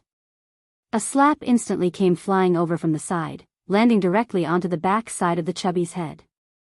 You will walk even if you can't walk. It's only been a little distance so far, so quit yapping that mouth. In the future don't claim to be my son if you are like this. His voice grumpy and unmerciful, Wang Deqiu angrily glared at the chubby beside himself. Rubbing the back of his brain to soothe the sting, the little chubby makes a blaming look but kept quiet anyways. Papa. It's then a small delicate hand reaches over to tug at the man's sleeve, causing Wang Deqiu's heart to melt away at the voice. I can't move either, I want to be carried.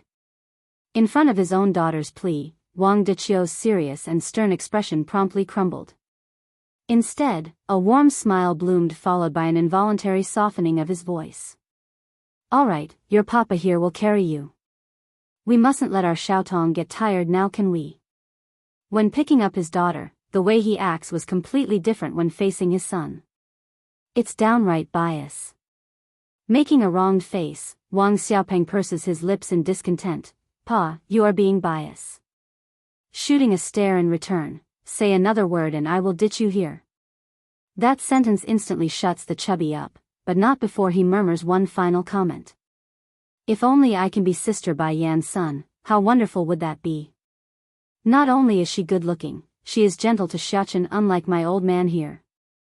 He only knows how to beat me. What are you muttering about? Asked Wang Deqiu after picking up some slight noise from his back. Nothing, the chubby jerked in the corner of his mouth over how sensitive his old man's ear was. He only dares to have that thought inside, never would he say it aloud because he knew his old man would beat him to death. Then hurry up and move your legs. I heard the chief is also here in the Holy Land, so we need to go greet him, and I also heard Bai Yan is back. The truth was Chief Wu Wei had taken into consideration of this family's relationship to Bai Yan when picking out the disciples from the Misty Fairy House. However, despite the man's effort to locate the family of 3, they were nowhere to be found, not even a trace. Due to that reasoning, a letter was left behind at the Wang family's estate. It's just that. Instead of telling Wang Deqiu to come to the Holy Land right away, Chief Wu Wei wrote that they should seek refuge inside the abyss first and to only come after receiving the signal that it's safe to do so. That's why they're so late. In the end, as a result of that twist and turn, the one to suffer here would be poor Wang Xiaopeng. Despite the chubby kid's unfit body shape, the boy's father didn't slow down at all to accommodate his struggling pace and walked even faster. Papa, shouldn't we wait for brother? Asked the innocent Wang Xiaotong that's being carried. Giving his daughter a rub on the head regarding that comment, Wang Deqiu happily answers her, your brother is too fat lately, we need to help him lose some of those calories. Why else do you think I didn't bring a carriage along? It's to help him lose that fat. Wang Xiaotong nodded her head almost out of reflex. She didn't understand still, but she has full trust in her papa's decisions. No wrong could come from her father in this young girl's eye. Group Breakthrough 1, Grower. Just as the family of 3 was approaching the main area of the Holy Land, a roar suddenly boomed down from above. Next thing they knew was a huge dragon swooping in at rapid pace and blocking their path from the front. Lord Dragon, is there something you need? Almost taking to his knees from the pressure alone, Wang Deqiu's voice started clattering from the unease he felt. Who are you? Where's your passage identification? Those without one is not permitted into the Holy Land. A puff of smoky air spews out of the dragon's nostril when it spoke, causing the human man to squirm backwards out of instinct. However, just when things were reaching a very awkward point, Wang Xiaopeng did his usual thing and snorts before running forward. He's quite the brazen little boy to dismiss the pressure from a being so much further up the evolutionary chain. Lord Dragon, my boss is Biyao. His Highness? The dragon huffs a grunt in a displeasing way. You think I will believe you just because you claim to know His Royal Highness? The chubby guffaws a laugh with his childish voice. If you don't believe me, then take us to see Sister Biyao. I know she will want to see me. Humph, first you claim to be the prince's underling, then you call the queen your sister. Are you trying to toy with me by throwing the royal family's name around? Wang Xiaopeng honestly didn't think this huge dragon's reaction to be so serious. Blinking his chubby eyes with a surprised light, that's because Sister Biyao is so beautiful and young, I didn't want to call her my auntie. The dragon didn't comment on that logic, only moving its head closer to the chubby in an examining manner. Though not intentional, the horn did nearly scrape across Wang Xiaopeng's face unintentionally. Seeing this, Wang Deqiu promptly dragged his son back to his side without a moment of delay. He's afraid of angering this huge lizard right now. After all, it's not like everyone would know of their family's tie with Biyao, so things shouldn't be taken for granted. Isn't that little Shechen's friend? It's at this moment a voice broke in from the rear, causing the chubby to swing his head around at the three oncoming girls. Princess, it only took a glance for the huge dragon to recognize those faces. Hurrying to bow his head, Highness, do you recognize this child? Di Shaowan nods. He is Shechen's friend. I have seen him while I was at the Luohua Kingdom. Let them through with us, we're heading back that way anyways. Yes, Princess. With the demon princess's permission, the road has now been cleared of obstruction. Boom. However, just as the group of 6 were about to walk again, a loud rumbling explosion rocked the ground from afar, making an ugly face. Di Shaowan cries out immediately, what's going on? Did the Holy Land get hit by lightning? Chu Yi also ran forward with an anxious expression. When she saw the lightning were coming from the general direction of the Holy Island, her urgency erupted and showed in the astonished face she made. Oh no, the lightning is coming from the island and Biyao is there right now. Her words were enough to frighten the other 2 girls, forcing them all to rush towards the epicenter without further thinking. This includes Wang Deqiu and the chubby who were lagging behind all this time. The kid actually ran as fast as any of them in this moment. Group breakthrough, 2. By the time Di Shaowan and company managed to arrive at the scene, it was already well into the event. They could see the crowds of people gathered around Biyao, who was working silently with her cauldron. Towards this picture, they honestly didn't know what to make of it. Father, what's going on here? Chu Yi bites her lip and asked. The Holy Lord didn't show it, but he did feel relieved that his daughter was back. The loud noise you heard is Biyao refining a new alchemic recipe she found inside the miracle. You came back just in time. Come, we can all practice here together. Chu Yi literally gawked her eyes out over that information. It wasn't even all that long ago where they got to experience the benefits of being near Biyao when she attempted to refine something. Now they got to try it for a second time. In that instant, the princess from the Holy Land took on a look of a predatory wolf eyeing a treasure trove of meat. It's glowing and targeted. Xiaoyun, you should go over there and cultivate too. Heaving a long breath now that she knows what was happening, the demon princess urges her friend from the Lan house to join in on the fun. You're not joining? Lan Xiaoyun asks with curiosity in the voice. Shaking her head, the demon princess explains, I do not have to cultivate, I will just watch from the side. Di Shaowan was the princess of the demon realm, so she has no need to train like an ordinary person. As long as the seal within her body becomes lifted, then the power from within would come forth on its own. Okay. Not commenting on that, Lan Xiaoyun hurries over and found a great spot for herself for this occasion. For Wang Deqiu and his family of 3, this group who came last were also quite dumbfounded the second they discovered the dense spiritual particles in the air. It's not like they never been to places with exceptional training conditions, but this was on a whole new level. It was another half a month before the session completely wrapped up. The first to make a breakthrough would be Biyao's 5 Shifis, Holy Land and Misty Fairy House. These old-timers had it the easiest since they were already on the threshold of making an advancement. What did surprise Biyao though was when Ru, the young alchemist whom she bested at a contest and made him swear loyalty to herself. The young lad's pace was incredible and directly hit the saint rank in one go.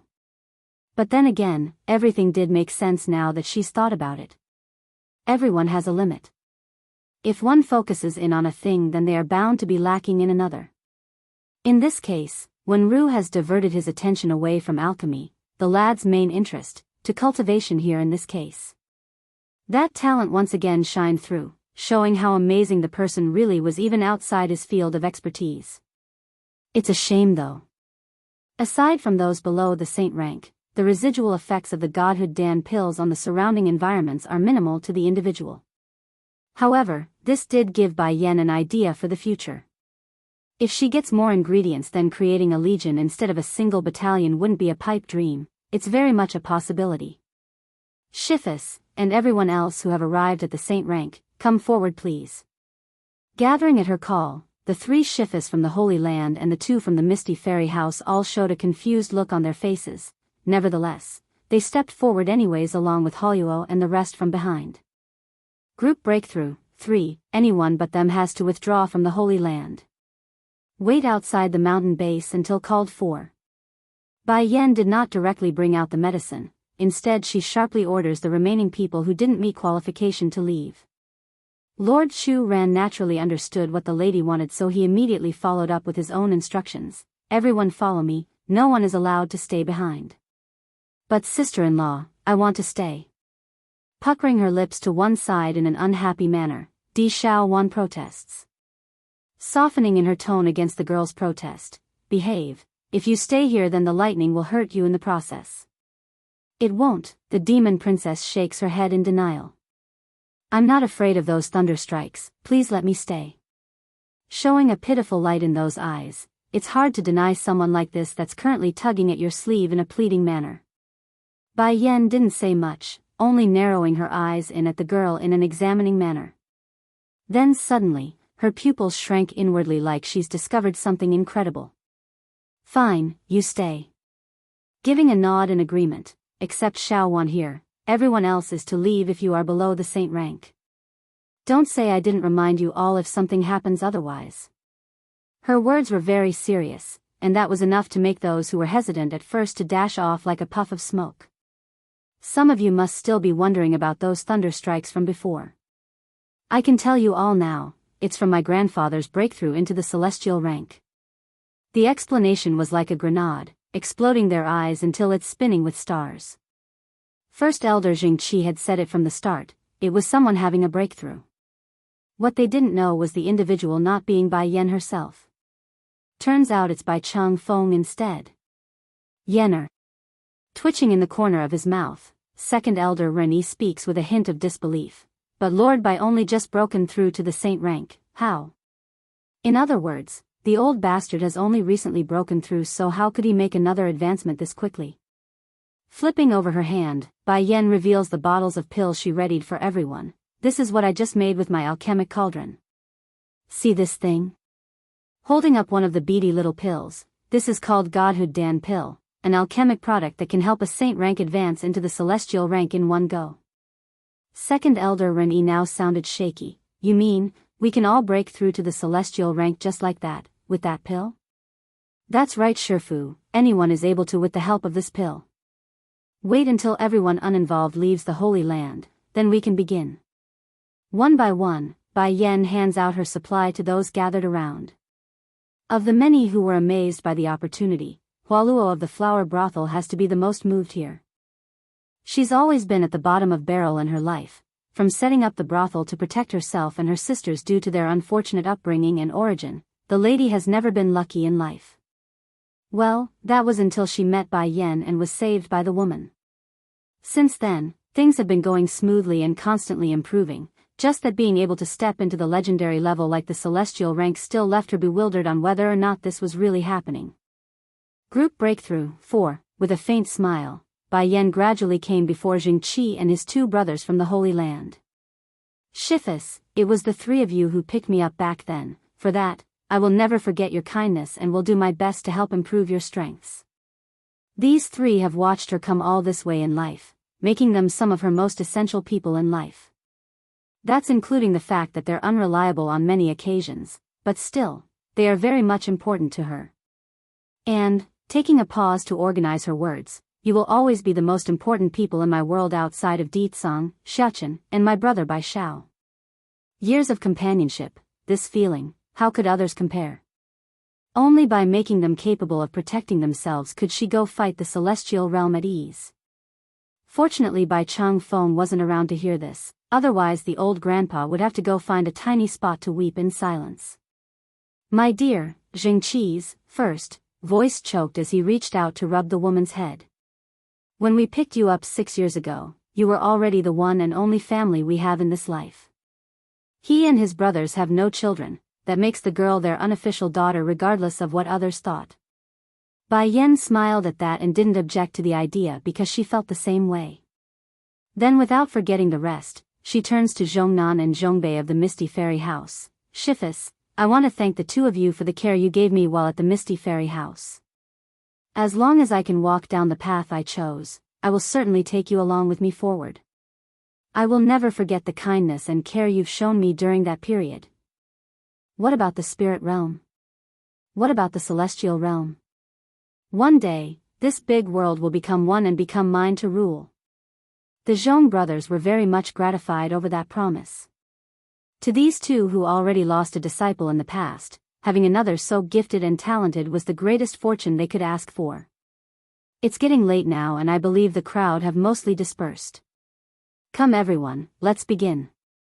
I will watch from the side as you all take the pill. Taking 2 steps back, she carefully looks over the group in front of herself in case anything goes wrong. Jing Qi, being the oldest of the Holy Land elders, took the medicine first as the host here. The rest followed suit next and swallowed their pill respectively, letting the gushing force spew out of their bodies. Because of how violent the power was, none of them dared to wait and hurried into a meditative position to begin cultivation. Sure enough, a thunderous rumble rocked the sky as soon as they did that, while the dark looming cloud hovered above their heads, constantly snapping crackling streaks of light at the group beneath it. Holuo and her side of the group coped with the electrical strikes fairly well, however. Jing Qi and the other 4 elders didn't fare so well in this case due to their old age. Before long, signs of faltering could be seen across Bai Yan's 5 shifus as their bodies suffered and started to fail in supporting themselves. Bai Yan noticed this change immediately, of course. Hurrying over to Zhongbei, who was the weakest of them all, she went ahead and pushed a nourishing pill into the old senior's mouth to help restore the man's strength. Relieved by the returning color, Bai Yan then went ahead to Qiu Shu Rong's 3rd side and did the same. While the lady worked profusely to make sure the old-timers were keeping up, Di Xiaowan remained seated in front of the big peach tree nearby, her eyes flickering with curiosity the entire time as Bai Yan worked. Group Breakthrough 5. Strangely enough, none of those lightning strikes would draw near this demon princess despite being at the epicenter of it all. Therefore, everything within 10 li, 500 meter, had remained untouched from the incident. Sister-in-law, she opens her mouth now after being unable to hold in the doubt. With your strength, you should be able to fend off the lightning strikes, why don't you help them? Bai Yan chuckled over the obvious question. These are what you call tribulation trials. Though it's dangerous, it's a must for any cultivator to experience it for themselves to help forge their body for the newer rank. Otherwise, they will be at a disadvantage during battle because they only have the power spiritually and not physically. Making an understanding face, the demon princess just had to offer up the most troublesome idea ever. Then this won't do, I also want to be hit by this lightning a few times. After saying that, she promptly stood up and called out to the lightning cloud in an excited manner. Do you not see there's another living person here? What's the meaning of avoiding me? But not only did her demands not help, the dark cloud seems to have a mind of its own and moved even farther away from the girl. Di Xiaowan literally made a face with black lines running through it at the sight. What's the meaning of this? Are those clouds not giving me face? Just as Di Xiaowan grinded her teeth in frustration, the event was over and the clouds began to disperse, leaving a pure blue sky in its wake. If it wasn't for the scorched earth and smoking craters here and there, one would not even notice what had happened due to the serenity in the air. Am I at the celestial rank now? Qiu Shu Rong stood up and laughed hysterically before breaking out into tears. I never could have imagined this day to come so early. Now those animals from the spirit realm can come all they like. If they do, I will make sure they never get to go back. All smiles in the face. You guessed it right, Shifu, those from the spirit realm will certainly come again. If you hasten your consolidation speed, then the next battle will be yours with ease. Talk about having a turnaround in their attitude. Back when the spirit realm first attacked, these old-timers were cowering and afraid of what's to come, and now they're talking like the other side were no more than prey ready for them to hunt. Shifus, all of you shouldn't be too happy just yet. Even if everyone is at the celestial rank now, there's still different tiers in there. If the spirit realm's main core battle force comes, we might have difficulty coping with it. There's no doubt in her mind that more powerful individuals are still lurking within the ranks of the enemy. Fortunately, Bai Yan has a spy on the other side. At the very least, preparations would be in order if an attack was imminent. Dragony should be back soon. Staring up in the sky then, as if another thought has come to mind, her gaze locks onto the direction of where the border city should be from where she stood. Since those saint ranks are already anti-contracted by the little missy, then it's safe to include those saint ranks as part of their own forces. Such numbers may not be a match for those celestial ranked masters, but they're plenty useful to clean up the rabbles, hence the reasoning for Bai Yan to send Dragony back to the border city. She wants to use these newly acquired slaves. Xiao Wan, Bai Yan abruptly turns around as if recalling something important again. Before Ditsang said he's going to look for Xiaochen in the secret domain, did something happen? The demon princess didn't answer right away like she normally would. Instead, the girl got all hesitant and nervous, a clear sign something was amiss. Tell me, what is my son's condition? Grasping onto the girl's shoulder, Bai Yan's fingers got a bit harsh. Bai Xiaochen was her life. If anything happens to the boy, then this mother might as well die along with him. That's the level of importance he was to this woman. Bai Xiaochen's missing, all careful in her voice. Not long ago my brother lost contact with Xiaochen, that's why he personally went to the secret domain in search of him. Don't worry, trust in my brother, he will definitely locate my nephew and they will be alright. Bai Yan did not show any emotions on the face right then, only clenching those fists intently. For a while, Di Xiaowan could not understand what was happening and got all nervous. Sister-in-law. Meek in her voice, the demon princess weakly calls out to try to get something out of the silent woman. It's only temporary, the disconnect. I'm sure brother would never allow Xiaochen to be in danger if he allowed him to go there alone. Slowly exhaling a breath like she's releasing some steam. That domain, can I go in? You want to go into that secret domain? Asked the demon princess with concern apparent in her eyes. My son is missing, so I must go in person to see for myself, otherwise I can't be at ease. But, biting her lower lip, Di Xiaowan hurries to explain the problem. That secret domain is generally reserved for us demons to enter. If a human go in, I fear there will likely be danger to your life despite you already being at the celestial rank. If something happens to sister-in-law, then brother will surely break my leg when he comes back. I can't worry about so much. All I know is that my son is missing and that I have to go. The more she spoke, the sterner and harder that expression became till it's crunched up in pain. Musing for a moment, I have a way for you to go to that secret domain, but you must not tell my brother that it was I who helped you. Otherwise, he will definitely kill me afterwards. Okay, I won't tell Ditsang about it. Lowering eyes, a firm light beams out of this woman's iris. No matter the danger, if it's for her boy, then she would bear any danger that comes her way. Sister-in-law, then. Follow me. Making a faint nod, Bai Yan turns to Jingqi, first, in order to leave her final instruction to the elder, Shifu, when Dragony and her group arrives, please give them these Godhood Dan pills. You can decide which is suitable to take them or not, I leave the final decision to you. After saying that, her focus then shifts to the young lad. Wenru, your alchemic talent has always been good. When I come back next time I will help you improve further, by then you can be the one to refine the Godhood Dan pills. Bursting with joy at the promise, the lad smiles right up to the eye. Yen, you're going to teach me your alchemy?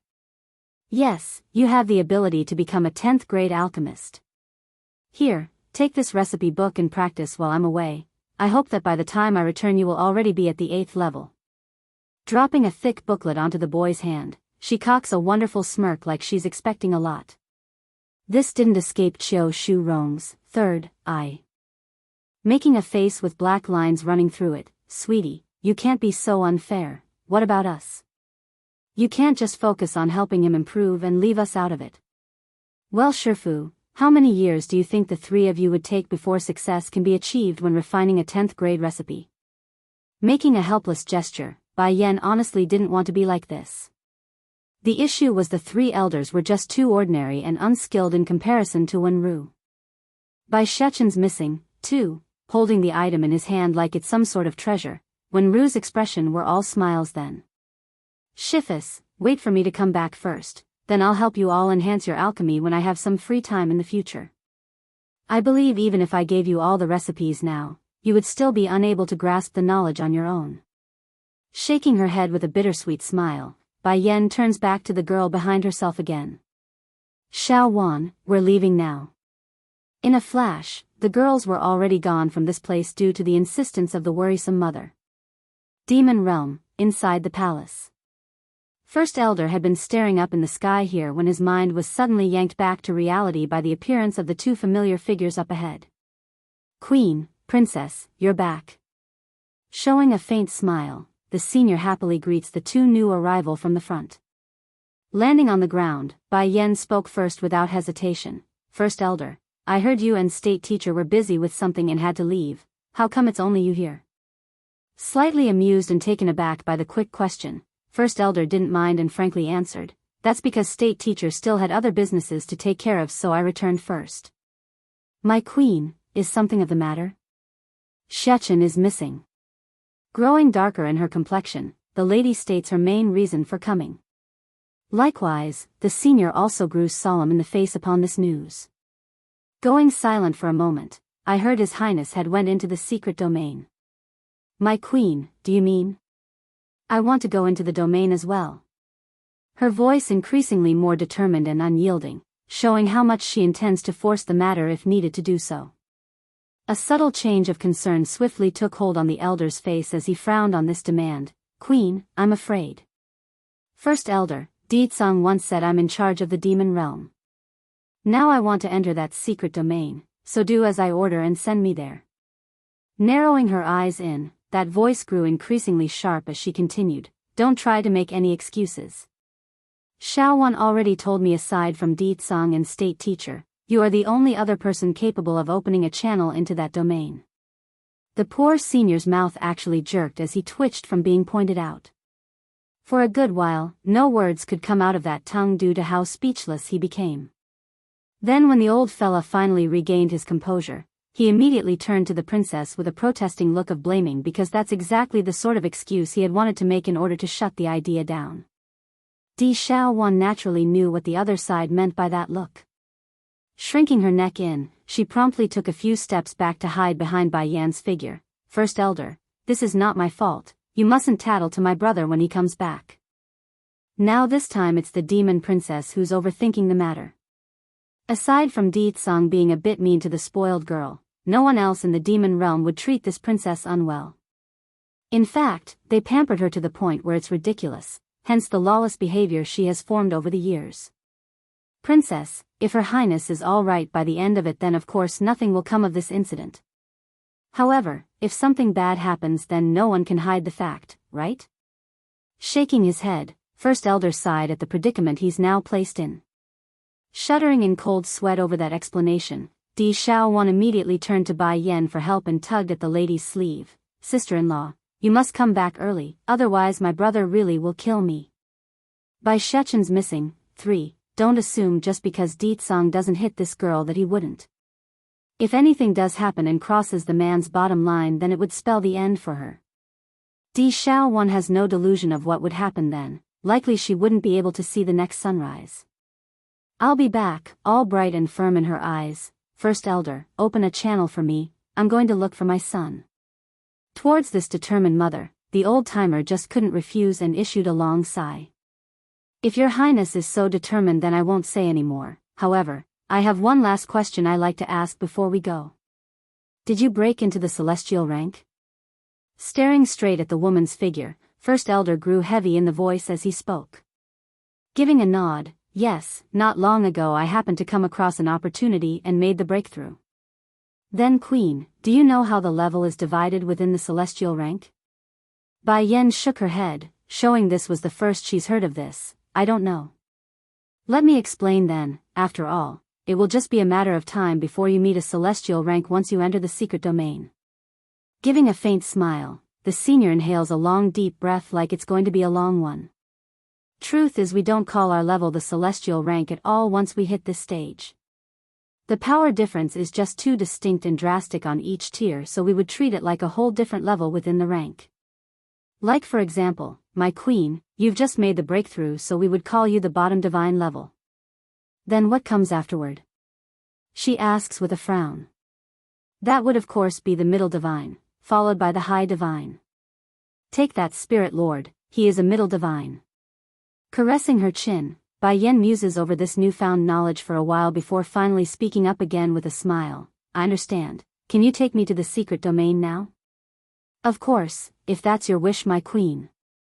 Giving one last glance at the demon princess, First Elder then promptly led the desperate mother away for entrance's location.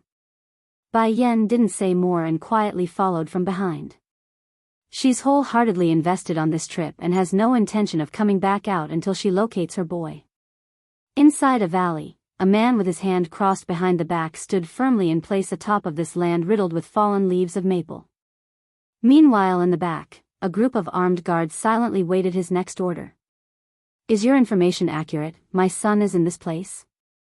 Di Tsung's voice sounded demanding and harsh, like he's going to murder them if the answer said otherwise. Then again, this man did promise his wife that their son would be fine even if allowed to enter this place on his own. Clearly that promise didn't stand since the boys has gone missing. Yes, Majesty, we've got eyewitness account that His Highness the Prince was last seen in this area. He was kidnapped by the members of the Sky Clan. Sky Clan? If I remember correctly, the Sky Clan belonged to the Celestial Realm and was later expelled due to a crime they committed. To think they are hiding here of all places. Growing cold and murderous in his aura now, Di Tsung's expression became unreadable. I don't care who they are, hurting son will be punished by death.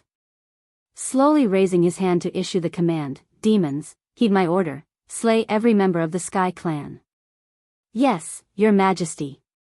Taking to their knees, their voices were strong and powerful when complying. By Shechen's missing, for, at this order, the demons gathered here today immediately began to charge towards the upper reaches of this valley, their momentum full of murderous intent as their feet trampled the ground. Di Tsung didn't join in on the main fight, only watching this unfold from above in the air.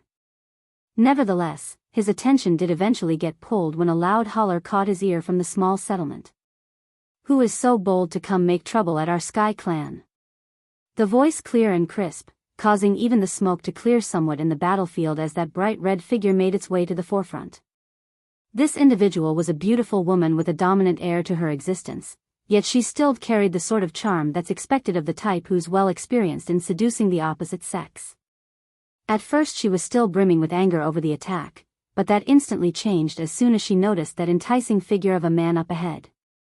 There's a look of astonishment and stunned outlook in the woman's face. The main reason being how much of a drought it's been for these poor females of the Sky Clan after they moved here. A female still needs comforting, and when compared to the two boys they kidnapped the other day, this one clearly had more of a manly charm to him. Hello there, handsome. If you are visiting us, then you should at least send someone to inform our tribe. Why cry death and battle so suddenly? What, are you picking on us just because our tribe only has females in our roster? Licking her lip like she's already unable to hold back the insatiable desire to mate with this man, the female who's the obvious leader of these Amazonians spoke with a voice of playfulness. Disgusted by the gaze he's receiving, Di Tsung crunches up that face and spoke with harshness. Bring my son out and I will let you die with your bodies intact. Ha ha ha. The woman bursts out laughing, very much amused by the laughable joke she's heard. There's sarcasm and contempt in the lady's eye. Oh beautiful, we of the Sky Clan are lonely and suffering, you know. In order to quell our pain, we will take any passing men to become our playthings. Since you are here now, you can forget about leaving, become me and my sister's toy.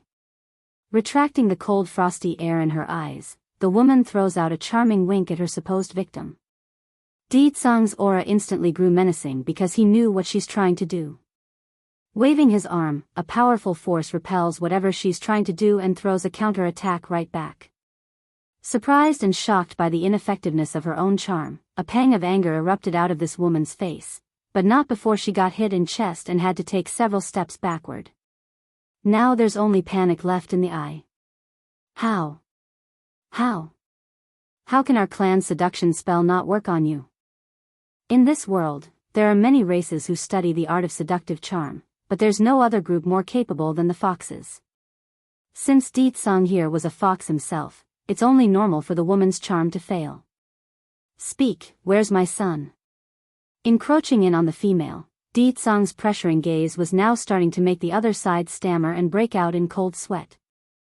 I did grab 2 boys that was passing by not long ago, but I don't know which one you're talking about. Expressionless. My son is of course the most eye-catching among the crowd one. Bishechen's missing. 5. What you're saying is that one, the one who looks better than a fairy and is sculpted from jade itself, that child? Based on how timid her voice has become, it's obvious the earlier arrogance has died out in this lady's attitude. I think he's in the altar room right now. Only after hearing that did Deetsong retract his oppressive aura, leaving the female to gather a breath. Sadly, his next words that followed threw her into the ice again. You bunch watch over her. He orders the demons from behind, if my son is missing even a strand of hair then all of you will die. So, you better pray that he is not hurt, or be prepared for the consequences. Her fate has been sealed since the moment she made a move against the boy. She's doomed, along with her clan, that's regardless of Bishechen being hurt or not, it doesn't matter at this point. The place of offering and worship wasn't that far away, merely at the other side of the valley. Here, in this dimly lit tiny room where the altar stood was Bishechen with his hands tied behind his back, that mouth stuffed and covered by a handkerchief. The boy's been awake and alert for a while now, but he never once tried anything until he's sure the ones in charge of watching him from the outside were gone. With this perfect opportunity before him, Bishechen didn't need to wait and forced a tug around his arm. With a snap, the rope binding his hands were torn, leaving him free to crawl over to the other boy that's with him. Luckily the latter wasn't bound by anything, only unconscious, making it all the more easier to carry out the following escape plan he's had in mind. Wake up, hey wake up, he gently pushes the kid's body in an attempt to get a reaction. Sadly, his efforts were in vain. Scratching the back of his head over this dilemma, what to do? He's obviously been drugged by those ladies from earlier. Thankfully I'm immune to every poison out there, otherwise I might be in the same situation when they fed me that thing. It's then an idea suddenly hit the little steam bun when his brain worked up to here. Pulling out all the pill containers in his possession, Bishechen wavered as he stared left and right over what he had. Which of these candy beans can detoxify the sleeping drug? Damn it, I should have paid more attention to Mother's lesson when I was studying. Wrinkling his cute little nose from the self-annoyance, the boy grew furious and decides to pop one out from each container. Oh, who cares, you're also a demon so it doesn't matter if I feed you everything. One of these should remove that drug inside you. In one sweeping gesture, he directly stuffs the handful of Dan pills into the other child's mouth and allowed it to flow. Thankfully these are all high-quality medicine directly made by Bai Yan herself. As soon as the objects touched saliva, they would melt and become liquid form inside the kid's mouth, making the job of feeding all the more easier. Gradually opening those eyes, the unconscious boy eventually locks onto the little steam bun staring down at himself. Are you here to save me? Raising a bright smile, Bishechen proudly cocks his tiny chin upward. That is of course, otherwise how will those fools catch me? Wild ambition, 1, moved to the point of showing tears in the corner of those eyes. The little boy wanted to say something more to show his gratitude when he suddenly remembered their own predicament. Hurrying to cry out, but those people are very powerful, you need to leave and not worry about me. No, my mother said it before that a man must know how to repay a debt. Little leopard, you helped me before so I must save you. In a forceful tug, Bishechen didn't give any room for refusal and pulled the other boy along with him towards the doorway. Little leopard, follow me closely from this point forward, I will take you away to safety. When Bai Shechen reached the doorway, his steps gradually slowed to a tiptoeing pace for fear of disturbing anyone that might still be outside. However, his prudence was for naught because when he tried to push at the door to make a crack for peeking, he immediately discovered there's a chain locked around the knobs. Understanding the problem, he inhales deeply and musters up a force around the fingers. This time around when he made a push, the power he summoned instantly snapped the metallic chains on the other side. Okay, we're good now. Come little leopard, we need to leave this place. Scurrying about from one point to the other, the pair were able to make great progress in this dark place due to Bai Shechen's exceptional memory. When he was being brought to the altar room, the little steam bun made sure to memorize the directions, so this was just him recollecting his previous steps. Who is it? Just then, a petite voice suddenly came from the rear and causes the leopard boy to fall into panic on that cute little face. Don't be afraid, I said I'll protect you. Patting his friend's shoulder, the little steam bun promises with an air of assurance. Perhaps it's the way he spoke, or just the way he acted, but it did manage to calm the frightened boy's heart. Turning around, Bai Shechen confronts the group that has caught them from behind. It's a bunch of ladies, all scantily dressed with barely any clothing covering their body parts aside from the crucial two parts. They were all eyeing the two boys with sharp looks like they're very unhappy right now. We're only passing through, can you beautiful sisters let us pass? All bright and innocent, Bai Shechen does his usual talk of persuasion. Under normal circumstances, this effort to charm the female sex would have worked without problem, however, this was the Sky Clan. These boys, weren't they the ones brought back by Lady Mei Ling before? One of the maids apparently recognizes the two and pointed this out. If I remember right, Lady Mei Ling should have fed them some sleeping drug. How did they wake up so early? No matter, they're caught now so they can forget about escaping. No one runs from our Sky Clan. That said, the group of ladies promptly charged with their blades drawn. Beaming with a sharp light at the open hostility, Bai Shechen rapidly pushes his friend further back to make some space. Do you think I would be afraid of you people when I'm the prince? I will protect Mother in the future, so you're nothing to me. Wild ambition, too, a formidable force has now exploded out of Bai Shechen's tiny little figure, causing even the air around himself to gush outwards like a hurricane. Boom! Under that torrent of wind, those who attempted to approach the boy were knocked away instantly, giving the little steam bun the opening he needed to grab the leopard boy's hand to make a mad dash for the other way. Little leopard, let's go. At the main gateway of the Sky Clan, Di Tsang's dark gaze continues to scan the area until his sight fell upon the torrent of wind blowing up from afar. Shechen. In a flash of purplish light, his body shot towards the epicenter of this event. When he arrived, there's already nothing left, only rubbles and a bunch of maids constantly groaning from the pain and the occasional blood puking out of their lips. Speak, where is my son? Coming before one of the injured, Di Tsang harshly glares down at the lady who's barely able to look up. They've left. The maid squirms once her sight clears up a bit and recognizes the frosty look coming down at herself. Where did they go? He asks again with a totally unreadable face. I didn't see clearly, there were too much sand and wind, so by the time I came back to my senses they were already gone. The maid trembled as she answered, her heart filled with endless terror when she noticed what the man was doing. Di Tsang have already raised his hand by then, and from it was a purplish flame. When he released it, the fire instantly engulfs the injured here and slowly melted their flesh and body away like magma meeting rock. Sire. A group of demons also gathered due to the noise, their bodies kneeling to await their next order. I don't care if you turn this valley upside down, go find my son. He shouldn't have gone too far. Cocking a cold smirk over what he's going to say next, as for the Sky Clan and its members, leave none alive. They can pay with their blood for making a move against my son.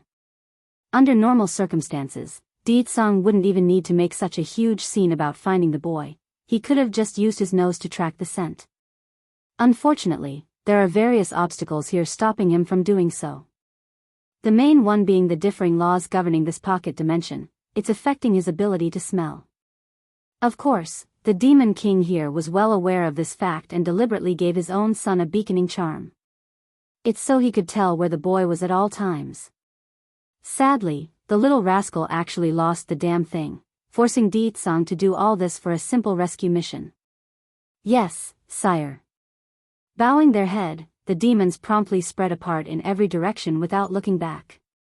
At the higher parts of the valley, Biyao and Little Leopard had just ran out of breath from running so fast out of the settlement. They're tired but relieved at the same time. It's strange, the commotion I made should have alerted those from the Sky Clan. Why aren't they coming to catch us? Wrinkling his lovely little brow, Biyao mutters this to himself in confusion. But since he couldn't understand the reasoning, then he's not going to dwell on the matter. Instead, he makes a brilliant warm smile at their own fortune and rolled with it. Wild Ambition, 3, Little Leopard, we are safe now. The leopard boy blinked and blinked before responding, thank you. Don't thank me, before it was you who helped me when I was hurt. Patting the other side like he's some sort of adult, Biyao starts getting ideas again like he usually does.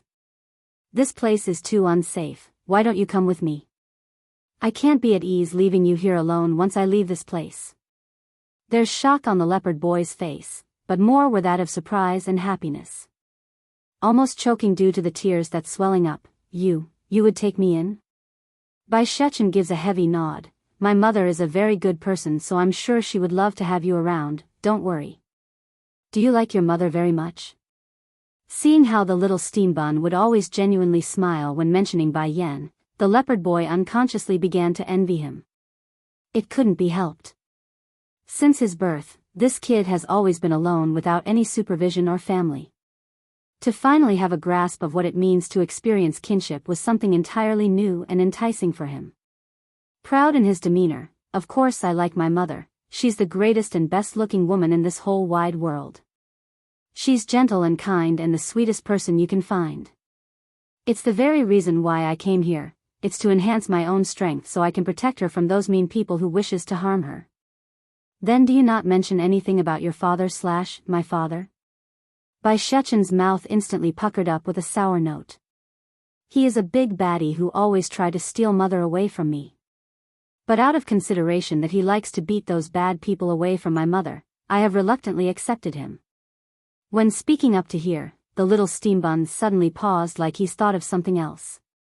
Actually, baddie father isn't that bad, he can be nice to me sometimes. It's just that he always tries to hog mother's attention all day long and wouldn't let me sleep with her at night anymore. That's right, after Di-tsang came into this pair's life, the poor child's been unable to share a bed with Bai Yan. The direct consequence of that was Biyao questioning his own origin and believing he's adopted from the streets. Little Leopard, let's get out of here first, I don't want to give those ladies a chance to catch us for a second time. Giving a long sigh, Biyao gave one final glance at the oddly silent settlement behind himself before fleeing off into the sunset with his friend in tow. There's a town not far away from where the valley was located. At first this place was still bustling with noise, but that quickly changed into a calming silence when the two boys appeared.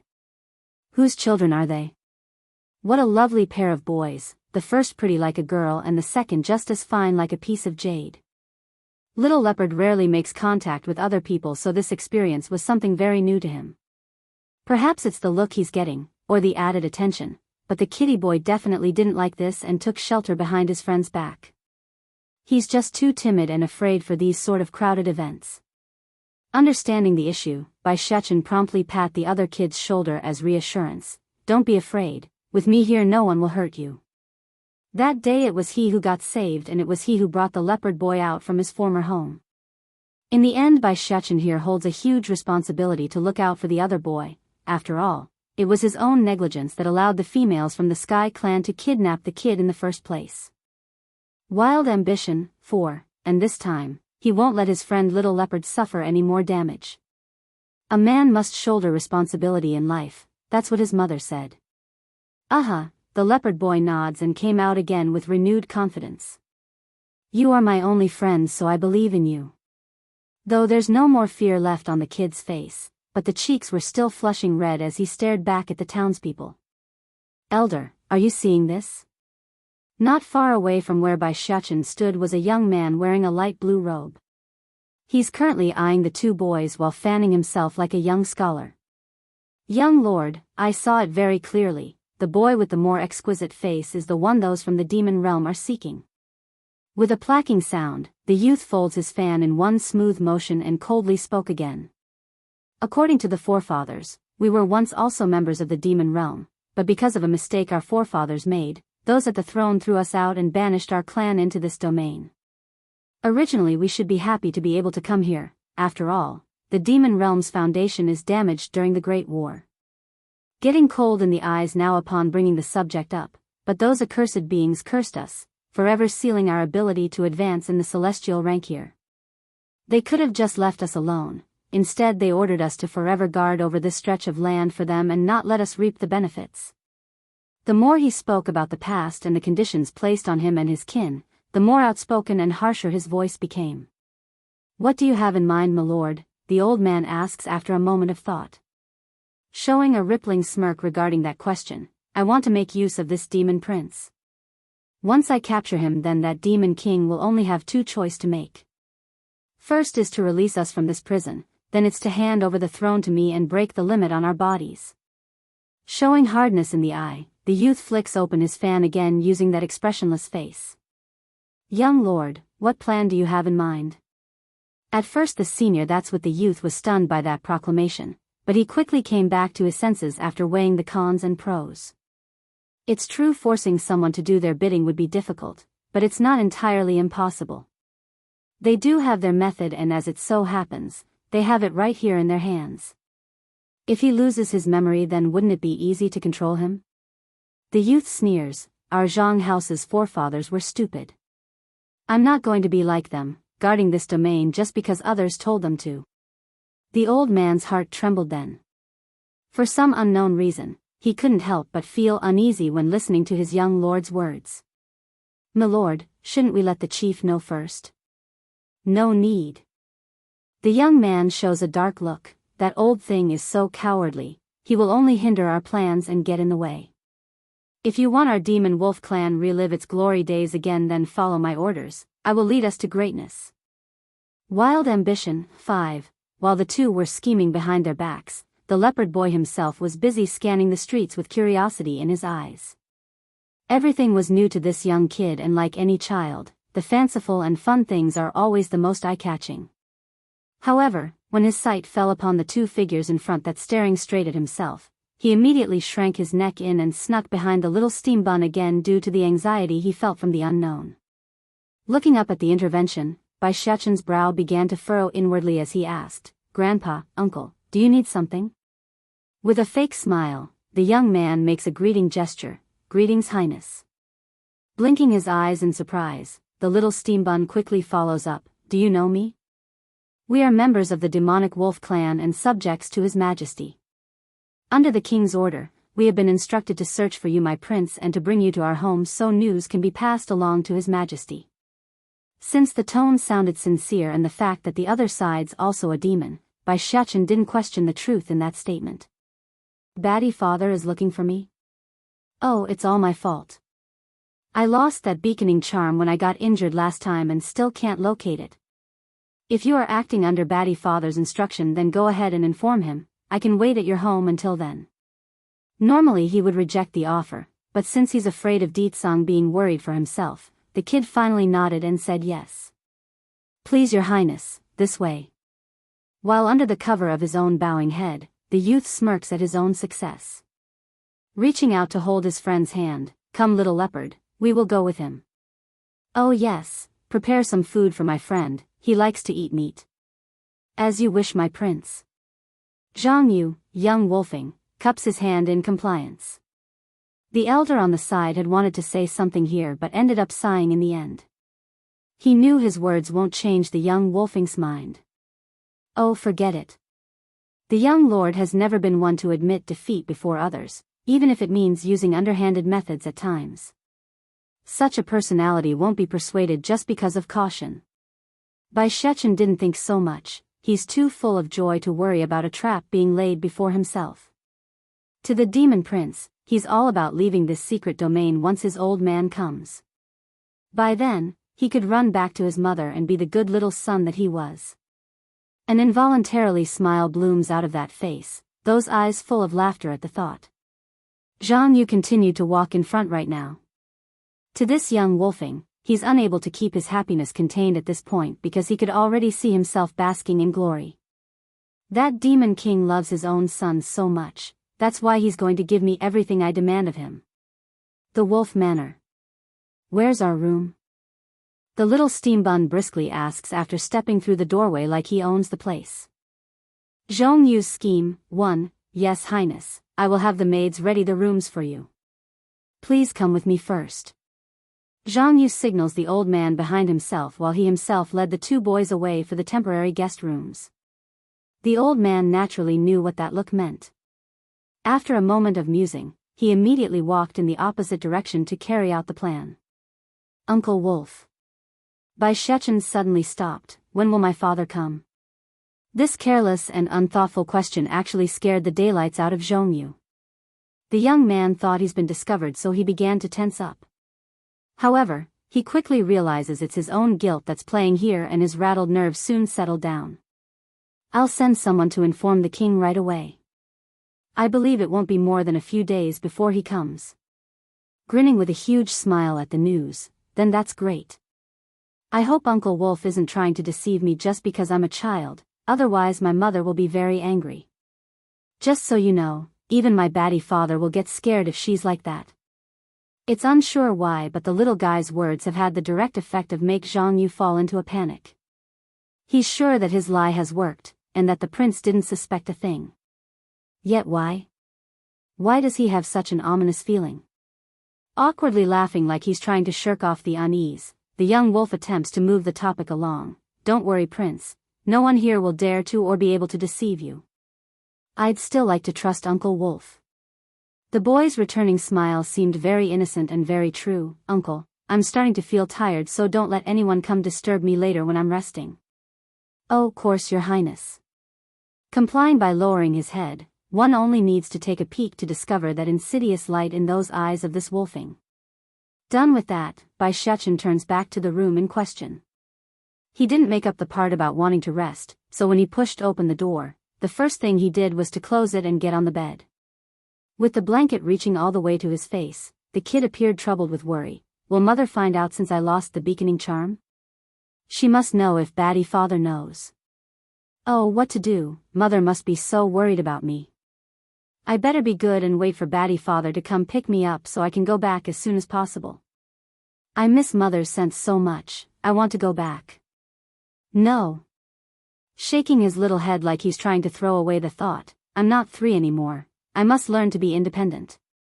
Only by being an adult then can I protect mother. It's then the door to the room was suddenly pushed open and in came a maid. The girl carried a tray with a bowl of soup that she placed on the table. Prince, I've come to bring you soup. It's the young lord's instruction because he's worried about you being hungry. Please enjoy while it's hot. Although Bai Shechen did give explicit instruction not to be disturbed, but he's a good child. As per Bai Yan's teaching, those who offer kindness must be returned with kindness, hence his lovely smile at the servant girl. Thank you, sister. The maid's face went red from blushing. She's been thoroughly won over and germinated by the kid's adorableness, so it took her a good while to come back to reality. Moments later, when he was left alone again, Bai Shechen didn't hesitate and quickly came before the table to get his first whiff of the delicious-smelling liquid. However, right as the drool was coming out, his nose immediately picked up another scent in here, and that caused his face to sink into a scowl. Zhong Yu's scheme. 2. Squeak with creaking of the door for the second time today, the young man known as Zhong Yu steps through. When he saw how ugly the kid's expression was towards the filled bowl of soup, his face instantly sank from the picture. My prince, this soup, is it not to your taste? Squinting up his eyes, Bai Shechen began examining the new entry up and down like he's thinking of something and on what his next course of action should be. Under that scrutinizing gaze, Zhang Yu found himself starting to tense up in fear. What's going on? Did this kid figure it out? No. It's impossible, us demon kin have no knowledge in regards to alchemy, and this Dan pill is something I bought from a human years ago. That person said it can make the taker lose their memory, so the prince couldn't have known the soup is drugged. Half a minute later, Bai Shechen's boisterous laugh suddenly broke out and brought the other side back to attention. Of course not, Uncle Wolf. How can I refuse your good intention? Picking up the bowl, the kid takes a big swing at the liquid and gulps down the entire thing in one move. When done, he didn't forget to wipe the corner of his mouth to emphasize how much he enjoyed the flavor. Seeing this, Zhang Yu inherently felt relieved and laughed aloud as well. Please get some rest, my prince. I will go down first and come back later to organize everything. All right, saying nothing more, the boy went ahead and turned to the bed again. When he did so, the little steam bun deliberately covered part of his mouth to hide that sneaky smirk he was making. It's unsure how much time has passed, but by the time Zhang Yu returned to check up on the occupant, he was already showing off his real face of cold light. Brother Yu. Coming up from behind was a young woman of similar age to the male. She's also eyeing the little boy currently sleeping on the bed with her own gaze. Is this the crown prince from the demon realm? He gives a slight nod as confirmation. Cici, you must remember, from this point forward you are his mother, and he is your child. Don't worry, brother Yu, fifth elder have already told me everything. Making a bright smile at the mention of their plan, I will do everything within my power to help you. You can be confident in my acting. Unbeknownst to the two scheming individuals though, the sleeping little guy had jerked so slightly due to their conversation. Nevertheless, the reaction was a brief one and quickly returned to the quiet state from before. Shechen, wake up. Slowly opening his eyes with a frown, Bai Shechen found himself being confronted with a smiling and tender face. It's that of a woman's around the age of 20-something, young one and barely older than his own mother's. Towards the sluggish and silent stare from the boy, Cici's wolf lady reaction was to turn to the man behind herself for instruction. Understanding he should take the lead, Zhang Yu smiles and came forward. Shechen, you were attacked before, so your memory isn't so good right now due to the injury. I am your father, and this is your mother. Now do you know us? Bai Shechen didn't answer still, only staring up at the man and woman standing there.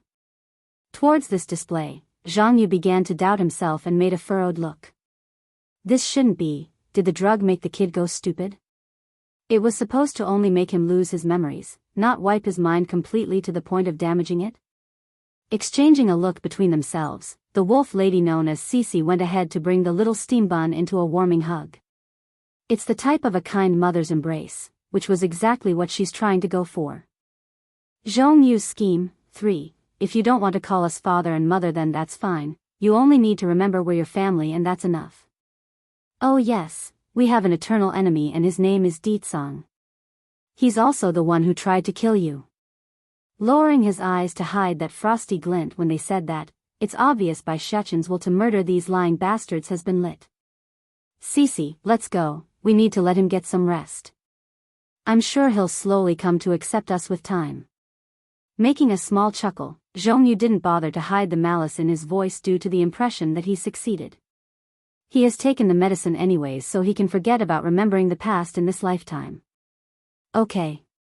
Cici nods and released her arms around the boy and got up from the bed, but not before giving one final glance at the sluggish-looking kid who only stared at their backs while they departed.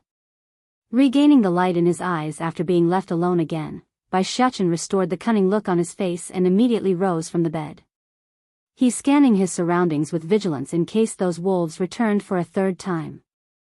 Once certain they aren't going to come back, the boy's first order of business was to locate the leopard boy who's currently sleeping on the bed next room over. Those people must have fed little leopard some sort of sleeping drug.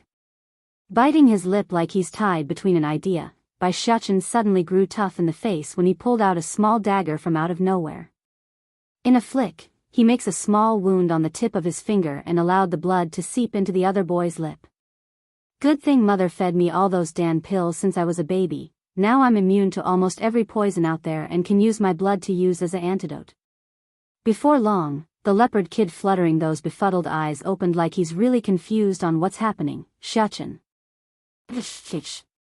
In his haste, Bai Shechen only knew to cusp his hand around the careless kid's mouth in order to stop him from making any more noise. Don't say anything, those wolves will hear us. Startled and confused, little leopard didn't understand what his friend meant by that but still did as told. That group of bad people fed us some drug, but they didn't know I'm immune because I've been eating various herbs and medicinal ingredients since I was young. I only needed a whiff to tell, so I went along with their plan and used it to my advantage. Huffing a snort to gloat, think they can scheme behind my back? Don't they know I am immune to all poison? Then shouldn't we make a run for it? Asked the leopard boy with nervous eyes. Shaking his head, no, I can't just leave like this. They must pay for trying to use me against my batty father. That, the little leopard sounded worried still. I'm going to wait here for batty father. They want to use me, so he will definitely come for me. Evoking a sly smile, he shows off why the foxes are so cunning. They will work for me whether they like it or not. The little leopard boy continues to blink his eyes in bafflement. Although the kid doesn't understand what his friend's trying to do, but he knows Biyao couldn't be wrong. Okay, I'll stay with you here until your father comes. I'm not leaving without you, Biyao.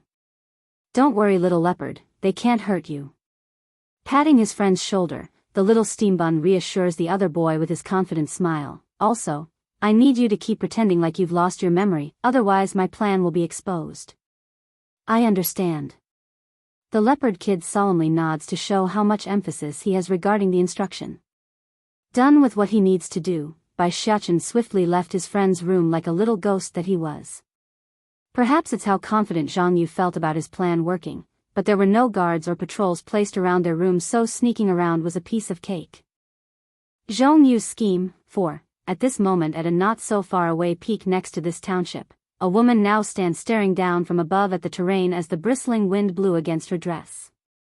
The eyes she showed were sharp and bright. This domain doesn't look all that different from the world outside. Now I just need to find Biyao and get him back. Loosening her frown after that small muttering remark to herself, she promptly left the spot in a flash to head for the township at the bottom of the valley. Meanwhile, at the same time this was occurring, Ditsang was currently acting increasingly more annoyed as he sat on the throne seat in the Sky Clan settlement. Is there still no news about my son's whereabout? Sire, we've searched everywhere around the area, there's no sign of the prince yet. The guard answers with a nervous tremble. That was not the right answer, causing the oppressive man's aura to swoop over devour the poor soldier's existence until he's choking for air. Thankfully it's then another figure came running over from the doorway to stop the act. Kneeling there, the person carefully spoke. Sire, we've just received a letter from an outsider. The stranger said it was for you. Bring it forward. He growled with a menacing voice. Yes, Your Majesty. In his hurry to comply, the soldier nearly tripped on his own 2 feet when trying to hand over the letter. As annoyed as he was over the incapability of his own men, Ditsang didn't have the patience to punish the second individual's carelessness. Tearing apart the cover, he only needed a quick glance at the letter's content to grow dark and hard in the face. Gather everyone, we're heading to Long Town now. Rapidly rising from the throne chair, his maneuver allowed the letter to slowly flutter to the floor for everyone to see. If the king wants to see the little prince, then he will come to the demonic wolf clan's home. In an instant all faces were changing in various ways, but all had the same thought in mind. The prince is at the demonic wolf's clan's place? But before they could dwell on the issue any further, Ditsang had already left them for the outside, forcing the rest to quickly follow suit. Lucky they did so too. Because right as the dangerous man was off the grounds of this settlement, a huge gulf of purplish instantly lights up across the Sky Clan's home, destroying and incinerating the structure and grounds. Wolf Manor. Leaning his head against the bedside rail, Biyao appeared bored as he stared forward in a mindless state. He's thinking of something, just don't know what. It's then the door was pushed open by a hand.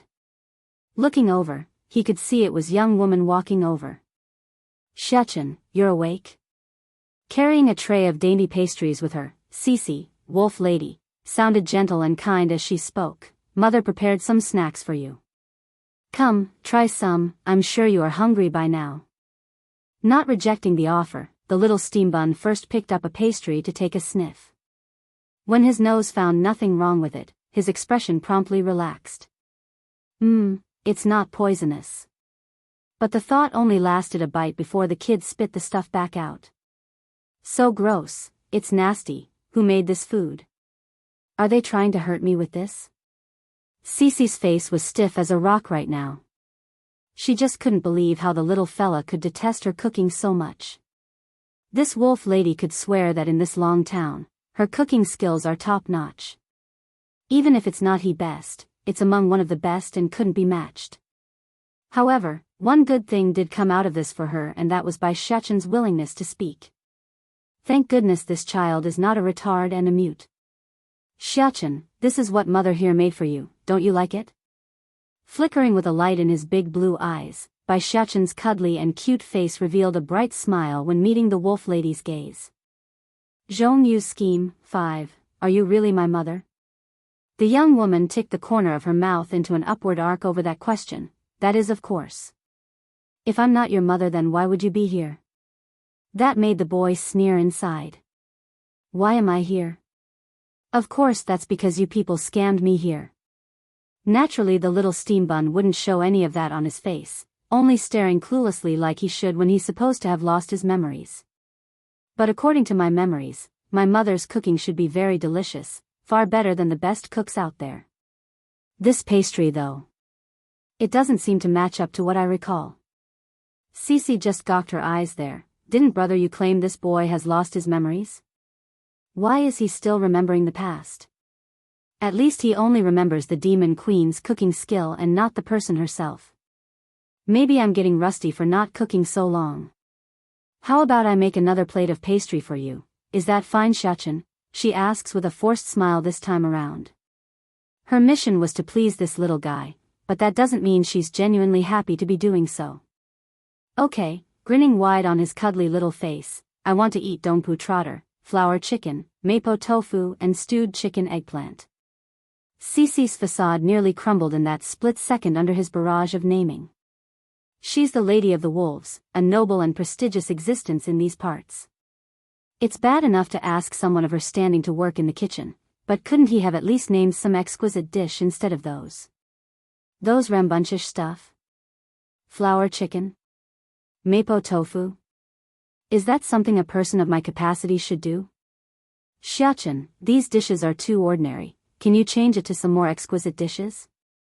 Restraining her urge to smack the boy, Cece awkwardly asks with a stiff smile.